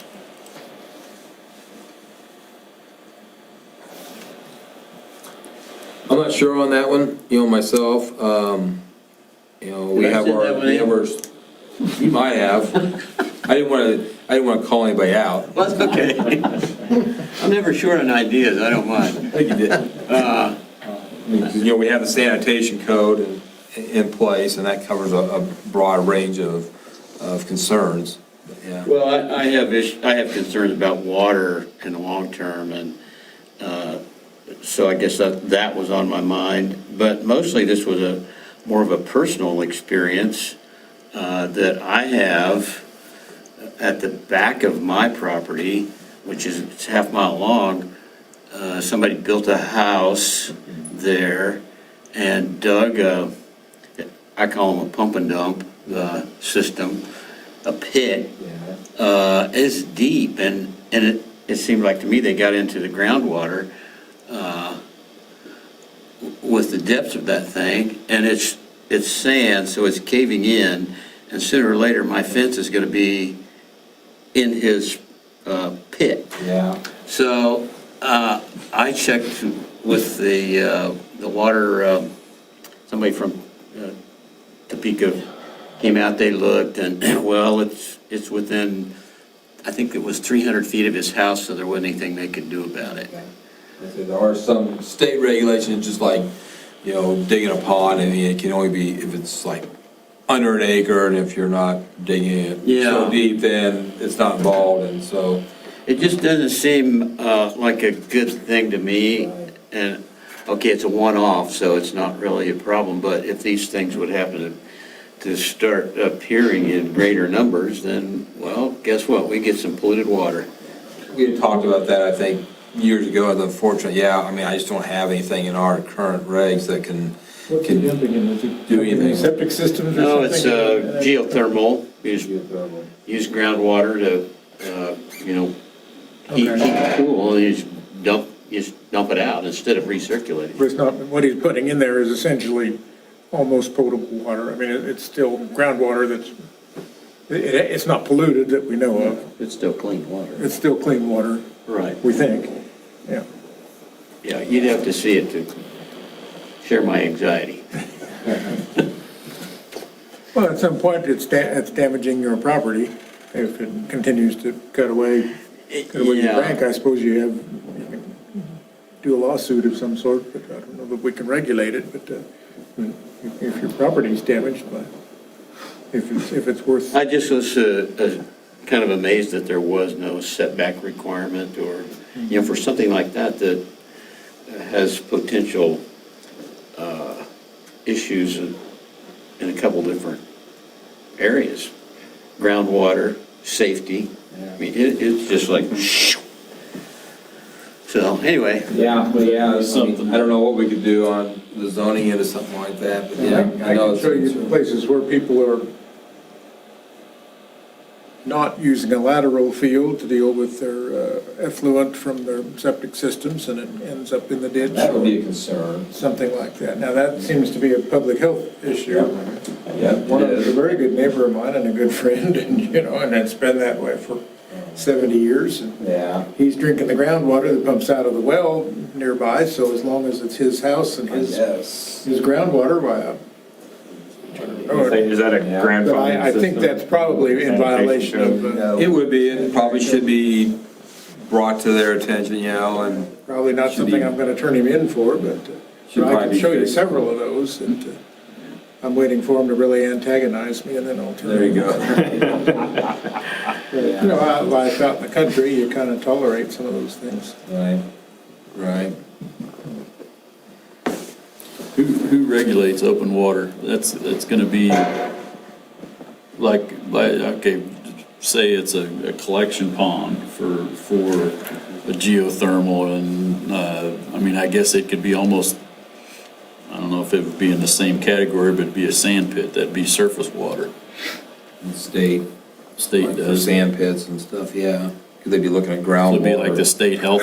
Could be, yeah. Yeah, and I think KDA does, because there's I have a neighbor out west that's wanting to dam up Peace Creek.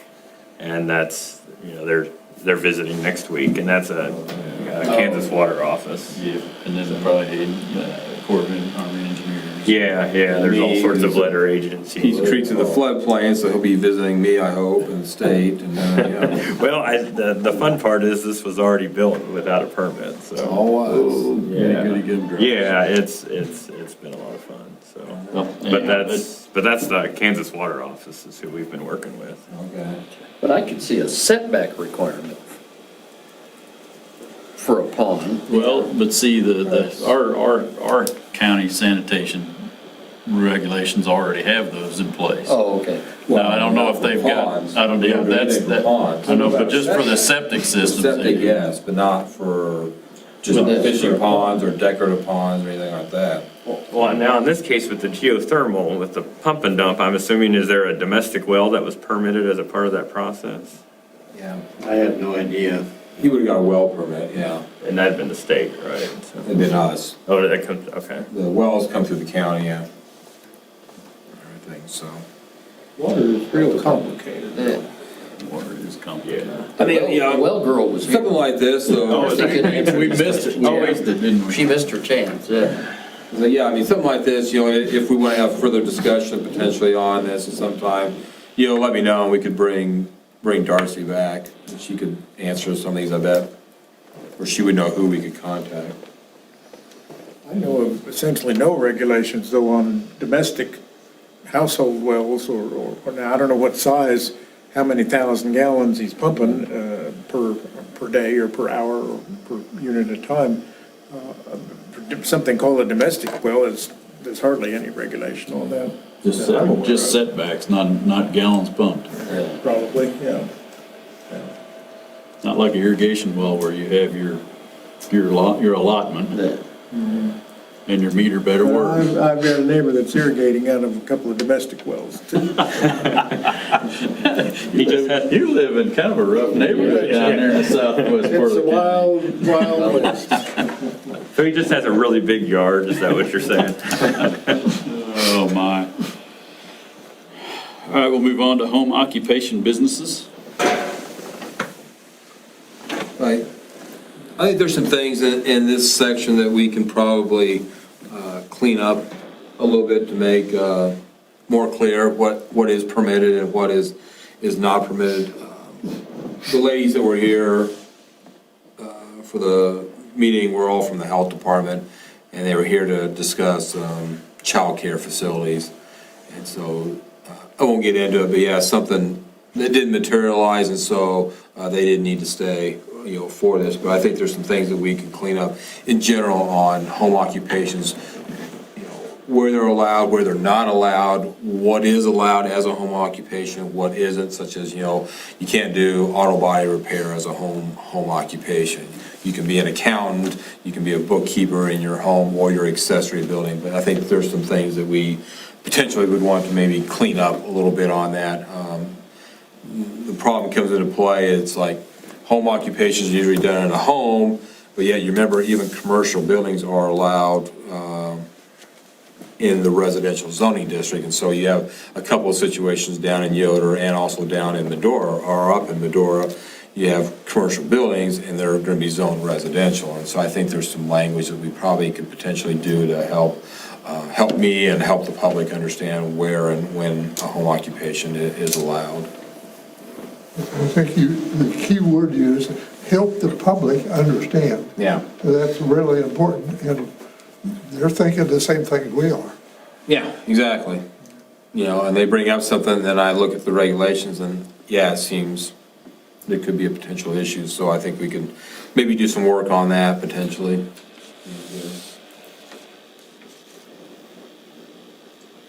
Next one is building codes.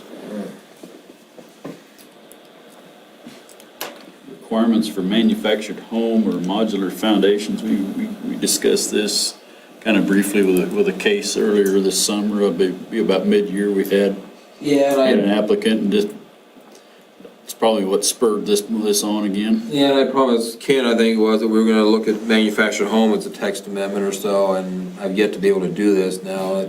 We've got some other text amendments completed, everything, and finalized, and I think, yeah, we can maybe, put this I on. think cinder blocks are ugly after Yeah. the skirting blows off, and then you see them sitting there on cinder blocks. As far as the overall concept of actual building codes, like what the city of Hutchinson has, that's something that really should probably come from the top, Are there many counties that have their own individual county building codes in the? Oh, yeah.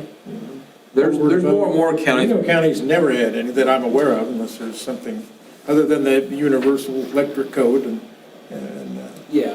I don't know if, There's a lot of the counties, mainly out in the eastern part, the more urban counties out in the are east. they more strict than, I assume, than the universal? No, they would just have adopted the universal building codes, I'm sure. I mean, I don't know, first off, if they are or not, but I mean, generally, yeah, they're just gonna adopt the standard building code that's in the book and then make modifications from there if they want, but I don't know, but more and more counties are adopting those codes. You won't see that in rural counties and anything, but I haven't heard of any new ones lately, but I knew that there was a time when there were some other counties adopting codes that I was aware of. The city has its own building codes. Hutchinson does, doesn't it? Oh, yes. Yeah. And there used to be, I used to catch flack from friends in Wichita who were in the building trades who said it was tougher to build something in Hutchinson than it was in Wichita. And the guys who lived in Wichita thought that was a slam at them to make it difficult for them to compete in Hutchinson. So what do I know? There used to be the construction people in Wichita used to think that was a terrible blow to them to have to meet other codes in Hutchinson. But we could look at the foundations, of manufactured home. We could make some modifications that way, to that specific type of land use if we wanted to. Okay, next one on the list is hazardous waste disposal plan. So I think Garth brought up a good point last month with our cabinet maker, and so that's something I think we could. It's in the it's not specifically in the regulations, but it's our right under the conditional use permit process to request that or ask him what his plan is for something like that. I mean, I can do a better job on my end of when I see those types of land uses there, say, okay, well, what's your plan? What's your hazardous waste disposal plan? Whether it be sawdust or paint or stains. And so I could try and, make a mental note on my end to try and get those plans, formally put down on paper so we know that he at least has a plan, but short of actually requiring, I mean, I think that could be handled through just our general conditional use permit process in my meetings with citizens beforehand, but unless you guys had different thoughts on that. The world changes and new products get developed all the time, and how does this gentleman, to use this example, how does he know when he applies for this conditional use permit now, that maybe 5 years from now, he may be using a different product, which kind of technically meets the definition of being hazardous? And what does he do at that point, or what do we do to deal with it at that point, or to be concerned about it? Yeah, there's no way to track that kind of stuff, and so you just hope that they're following the applicable regulations, whether that be state, federal, or local, so. Well, it does seem like that could be a standard requirement Yeah. for many of our actions. Yeah, I think so, yeah.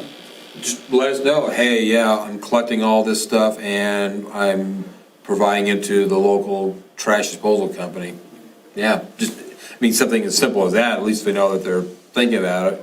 They may not know, do they just throw it in the trash, or? Something more than just anecdotal and just as a question in our hearing process Yeah. is what you're thinking. Yeah, just More of to a create form, some accountability.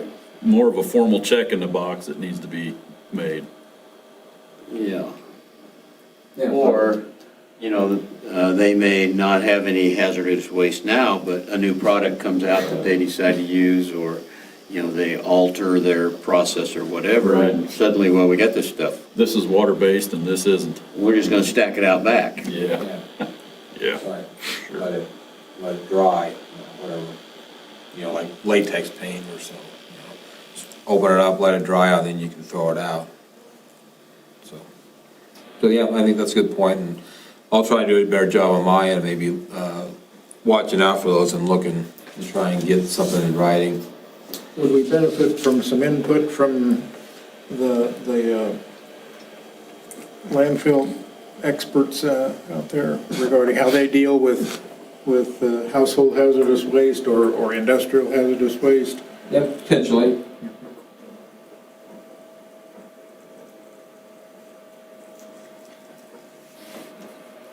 Okay, last on the list, nuisance regulations. That's kind of a broad brush, and it's kind of hard to regulate, and probably most of ours falls under the CUP if it's a large enough piece of the puzzle. I think, Mark, you used the example of a salvage yard. You know, I think we catch a lot of that.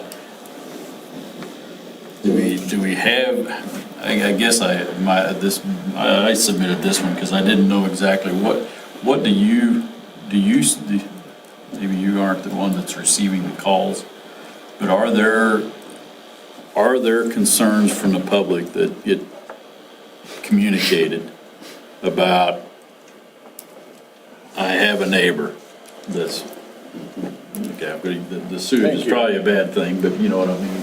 But maybe it's, I've got a neighbor that's stacking trailer houses in like cordwood. You know, what's my recourse? I mean, where do those type of, and where do we start? And I mean, granted, if they're already there, it's gonna be kind of hard for us to go back and say you gotta move them. But drawing a line in the sand, moving forward, what does that look like? So, but for the lack of nuisance regulations, vehicles and junk cars, all that should be out of the zoning regulations. All that is a nuisance regulation. But since we don't have that, I still have in my regulations that you can't have more than 2 junk cars on your property. So I have it specifically that way. If you look at the definitions that we have of junkyard, salvage yard, pretty much anybody would be considered salvaging if they have more than those 2 vehicles on their property. So even though they're not technically in, say, the business of salvaging and parting out things, according to the definitions, they are, and so we can get them on that, and then they would need to get a conditional use permit to be able to keep them, like, and at that point. By my place very slowly, Garth. One up there, yeah, I think where. Is it two per, in that area. two per person in the house, or is it just two? No. Two. That's too showy. That's too showy. Oh, geez. The tree row out back doesn't count. And that tree row's going away, so I get better clean up my act. Building a fence or, you know, that type of stuff, that does not excuse the fact that you have the abandoned vehicles on your property. So, so we try and do, enforcement that way, saying that you're salvaging, you need to get rid of the vehicles, or you apply for the conditional use permit, in which case then we say 8-foot fence, or put them in this area of your property, and then at that point, you would have a conditional use permit to be able to keep those vehicles if they're more than two. You may recall, like in 2016, when we did the new regulations, we took a lot of our existing nuisance regulations that we had in the zoning regulation and got rid of them. Animals, I'm not in the animal business, if we want to regulate animals, that's like a nuisance, okay? The mowing of your grass, I mean, we don't need to be in the business of telling people to mow their grass or debris. If you've got, a pile of scrap iron there, or an old couch that's sitting on your deck or whatever, that's not zoning. That's all nuisance stuff. If we want to regulate nuisances, then we need to develop a nuisance code. Okay, and so you'll see none of that in our regulations. And we don't have a nuisance code of any We do sort. not have that. And the reason you don't have a nuisance code is because it takes a nuisance court to adjudicate issues on that, and I don't think you'd ever get the county commissioners to set up a nuisance court. We do have some, like I said, still some what I call nuisance regulations in the zoning regulations, but for the lack of that nuisance code, that's why it's still in there. Have there been many situations where there have been complaints over a particular? Right, that's where I was headed to. Yeah. Oh, yeah. Are there? Oh, tons. Yeah. And right now, the answer is, Put it on the list and I'll get to it as time on. Go settle it with your neighbor. Yeah, so. And the courts on the second floor might get to see the next guy, the guy that survives. this goes back to a previous idea, I think. I do find it interesting in traveling around the country, communities that are not cluttered, they're clean, and then there are others that, as soon as you hit the city limits, it's just a dumpy-looking place. And, I have to wonder, well, what is the difference? Is it regulation, or is it just people, or some combination? I was in Clyde, Kansas on the bike across Kansas, and I don't know if you've ever been to Clyde, Kansas, but it looks like Mayberry RFD. And we were downtown eating, and the mayor came by to visit with us. And I asked him, I said, how do you keep this town looking so neat and trimmed and proper? Somebody needs their grass mowed, I go tell them. That was the short story in Clyde, Kansas. So I just find it interesting, though, about neighborhoods or towns that kind of have it together and those that don't have it together. I guess I would like Reno County to be viewed as somebody that has it together. What is the famous saying here, you can't legislate pride of ownership or personal appearance or something like that.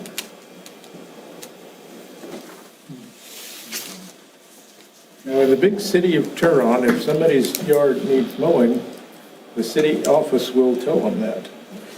And whoever is in charge of mowing will flip them off an obscene hand gesture, and that will be the end of it. And then a couple of weeks later, the nice secretary at the office will call them again. And this can go on at great length. But they do remind people that appearance is important, but there's no way to enforce it. So. In our conversation, the 12 items, I've started 4 with a 5th kind of wait and see. And I'll just kind of go down my list. The commercial solar development seemed to be a piece that we needed to look at. The home occupation, Mark, you indicated that there might be something we need to review there. And not the building codes themselves, but maybe how our modular foundations are looking at. I think you spoke about that. Those were 2 that. The third was the 4th would be the hazardous waste disposal plan. I don't know how we want to articulate that, but these are mine. I'm not trying to dictate what we look at, but this is my notes that I've taken over the course of our conversation here this evening. The 5th, is, of course, was our first item that we talked about was the fire management practices, and I think we all agreed that we're going to kind of wait and see what takes place in the next weeks. Yep. So those just to give you my. I'm just opening conversation, and those are the items that I asterisked as I went through. Now, I have a question as the new guy. Do we have time in the next 9 months or year, or however we define this period of time, to tackle all 5? That'd be a good question to Mark. Yeah, Depends on how complicated we get, I mean, with that. I think it's doable, some of I them. think there's probably 2 that are probably pretty easy, and that's the home occupation. I don't think there's going to be a lot of deviation from what we already have, just maybe some clarification. And then the modular homes stuff, I think that would be those would be relatively simple. It's something that, it's not just changing that, it's, you have to go through almost every section of the regulations and make sure you're not conflicting with something else. As you know, like with wind, it affected like 5 different text amendments just to add, wind and also to add the additional zoning. And so it's something that, I need to be very careful about when we go and change something. How does that add or take away from the rest of the regulations to make sure that we're not we're clearing up something, but then creating a conflict somewhere else. Okay, so, all right, just the conversation items that I had, are there some quick hits there that you see that have not very much impact? And are there ones that you see that, you're saying, oh, shoot, that's gonna take 6 months worth of work?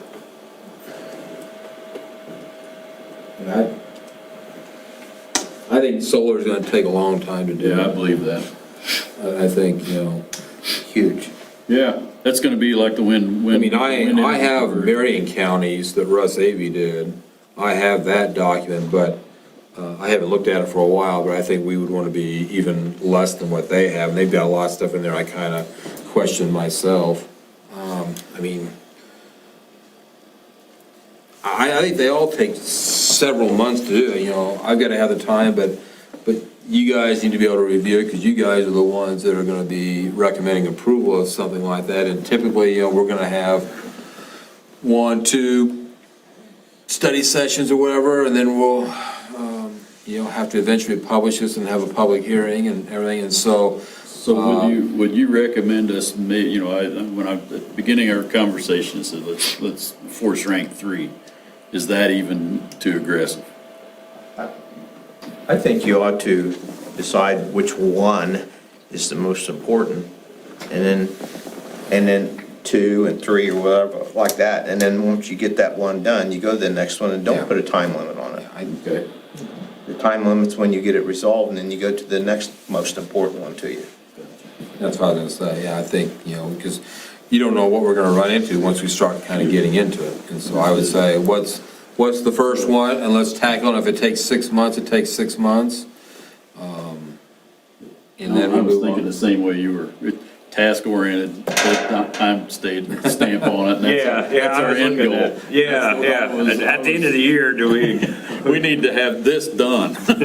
Yeah. Well, Don, you make your observation makes sense.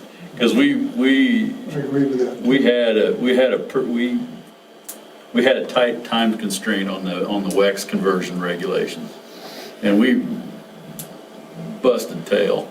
You guys did more than I did in our little focus group, but we all put forth a lot of effort to make that time constraint. And I think that's, you make, your wisdom there makes a lot of sense, that we force rank what the importance. Don't worry about time, force rank importance, and then we just pick them off one at a time. And then what you guys decide and stuff when we go through, that's just a part of the rest of Right. what we go through together. Yeah, we have to, like I said, we have to check the regulations, and we're publishing it, and then we're taking it to the commissioners, and then after that, we're publishing that resolution in the paper, and then, the copies, and. Not all the changes that we make and the Yeah, so wording it's, and I think that, yeah, that makes it, Maybe I not pushing the most important to the top of the list, but maybe pushing the easiest one to the top of the list so that we cut our teeth on that and all work collectively together. Then when we get to the most difficult one, and so if I was going to choose which is first, I would say, let's talk about the home occupation business. And we would, as we went through that, we would become comfortable about handling a more difficult one.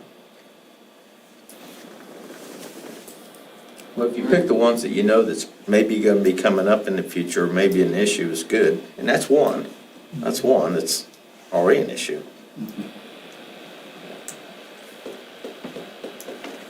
And the reason I choose that one to be first, the general public is looking at how does that affect me?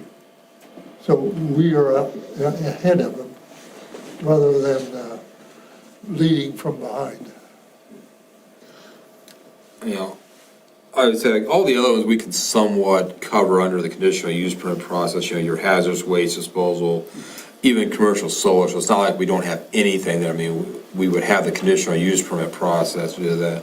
Home occupations are in existence right now, but there might be some concerns that we want to clean up for the future here. One thing you don't have anything on is solar. Yeah, we don't have one thing on solar, Nothing's on solar. other than the conditional use permit process and whatever conditions of approval staff and/or the board would want to implement with that. But yet solar's the hardest, the most difficult. Solar would be one there. huge. Solar would be huge to do.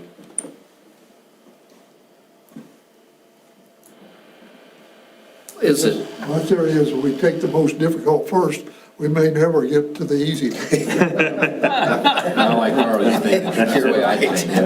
So let's tackle the easy He one. has a lot more time now. We did away with the square footage building things. He's got a lot fewer cases now than. Yeah, well, that's why we haven't met since July as the Board of Zoning Appeals, partly. So that's helped somewhat. When you get your planning magazine or you go to conferences or stuff, what do other people say, boy, solar's gonna be a problem? Or, are there certain things that, when you're sitting around drinking coffee, people say, this is gonna be our next big deal, or? Well, I haven't been in touch with my colleagues in probably 4 years, unfortunately, Okay. because of other commitments and everything here, but, I'll be seeing them here at the end of April for the first time, so yeah, I'll be able to kind of look at that at that point in time. Planning magazine, they focus on more urban issues and stuff. They don't really get into too much rural. They talk about different planning concepts that, you can think about, like, bicycle lanes in the city, that type of stuff. So that's not too terribly relevant to California rural stuff. communities. Yeah, California. But I would say, their website, which I have access to a lot of other stuff, does have these other publications that they do where you could call on that to look at solar or possibly home occupations, so I could go and log in and pull up these reports and see what maybe other communities have done. And that's part of the research that you do when you go make a regulation change. It's not just changing a few words, it's gonna be, okay, what's gonna work for this community more than anything.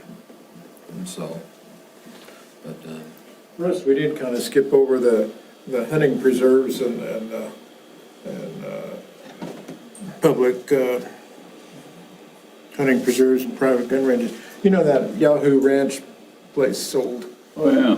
fairly recently, and whoever bought that seems to have the deepest pockets in the country.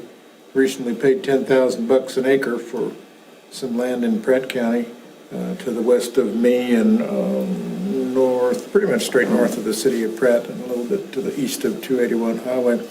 About 500 and a little bit less than 600 acres for $6 million even, and it drains off into a little small lake there, something called Tractor Lake, which has been out there for generations. But those people, same people who bought another parcel around Turon of late, they seem to have unlimited pockets, depth, and I think this is a growth industry. I think so. It wouldn't affect.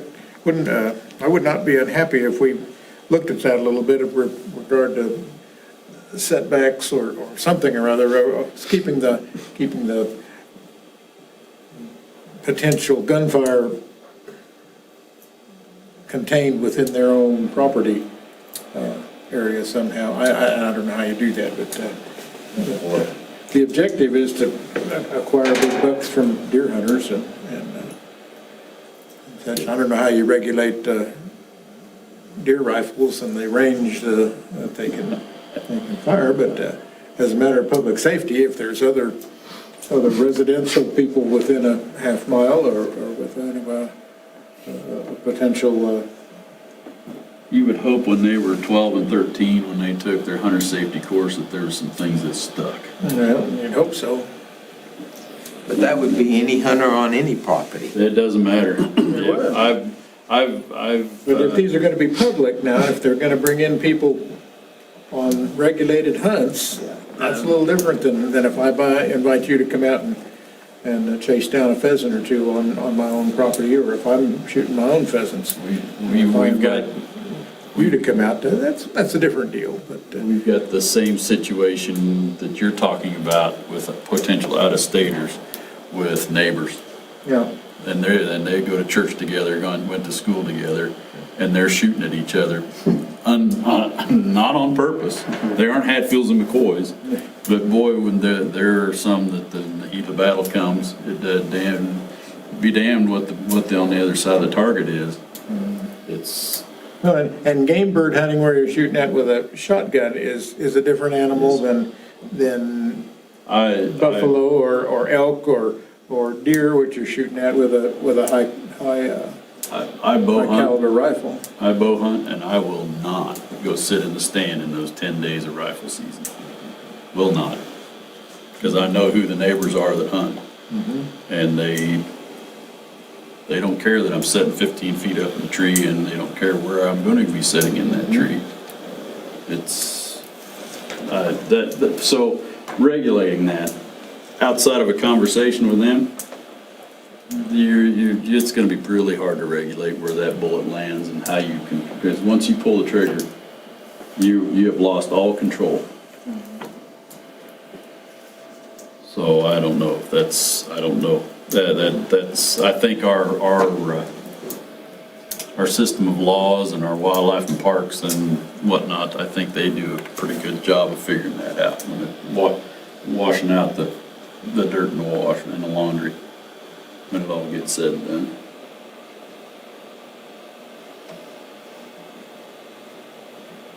I see it as a growth industry too. I'm just waiting for the day that I get told that I'm not able to hunt on the ground. And Kansas is way behind. It's been a growth industry in other states for a long time. I don't argue that a bit. I'm just waiting. When this outfit can pop 10 grand an acre for swampy land that's not good for anything other than might have a few deer run across it, but that's. Yeah. I don't know that we'll be able to do much. I think until it becomes a public gun range, kind of like what was mentioned, we don't really have any foundation to stand on. And the hunting lodges, that's a business. I don't know. How does that fall? Public safety is a step that you could stand on. It is, but hunting is an outdoor sport. It's just like sitting at a baseball game. If you're sitting outside of where that foul ball net is, there's signs on every post. Be careful, there may be a ball coming your way. Okay? So I think there's I can't see us regulating that foul ball not coming down on my head. Is Camp Kansas in Reno County? Yes. It's up for sale, so I don't know if that's anything this group would have to deal with, depending on who buys it and what they want to do with it, or, That's in the unzoned part of the county, isn't it? So, nope. anything goes, huh? All the wind. Then that's, I wouldn't be surprised if Yahoo Ranch or those people didn't take a shot at that, to, pardon the pun. Take some sort of an action to pursue that if they could. And that'd be ideal, you got living facilities and.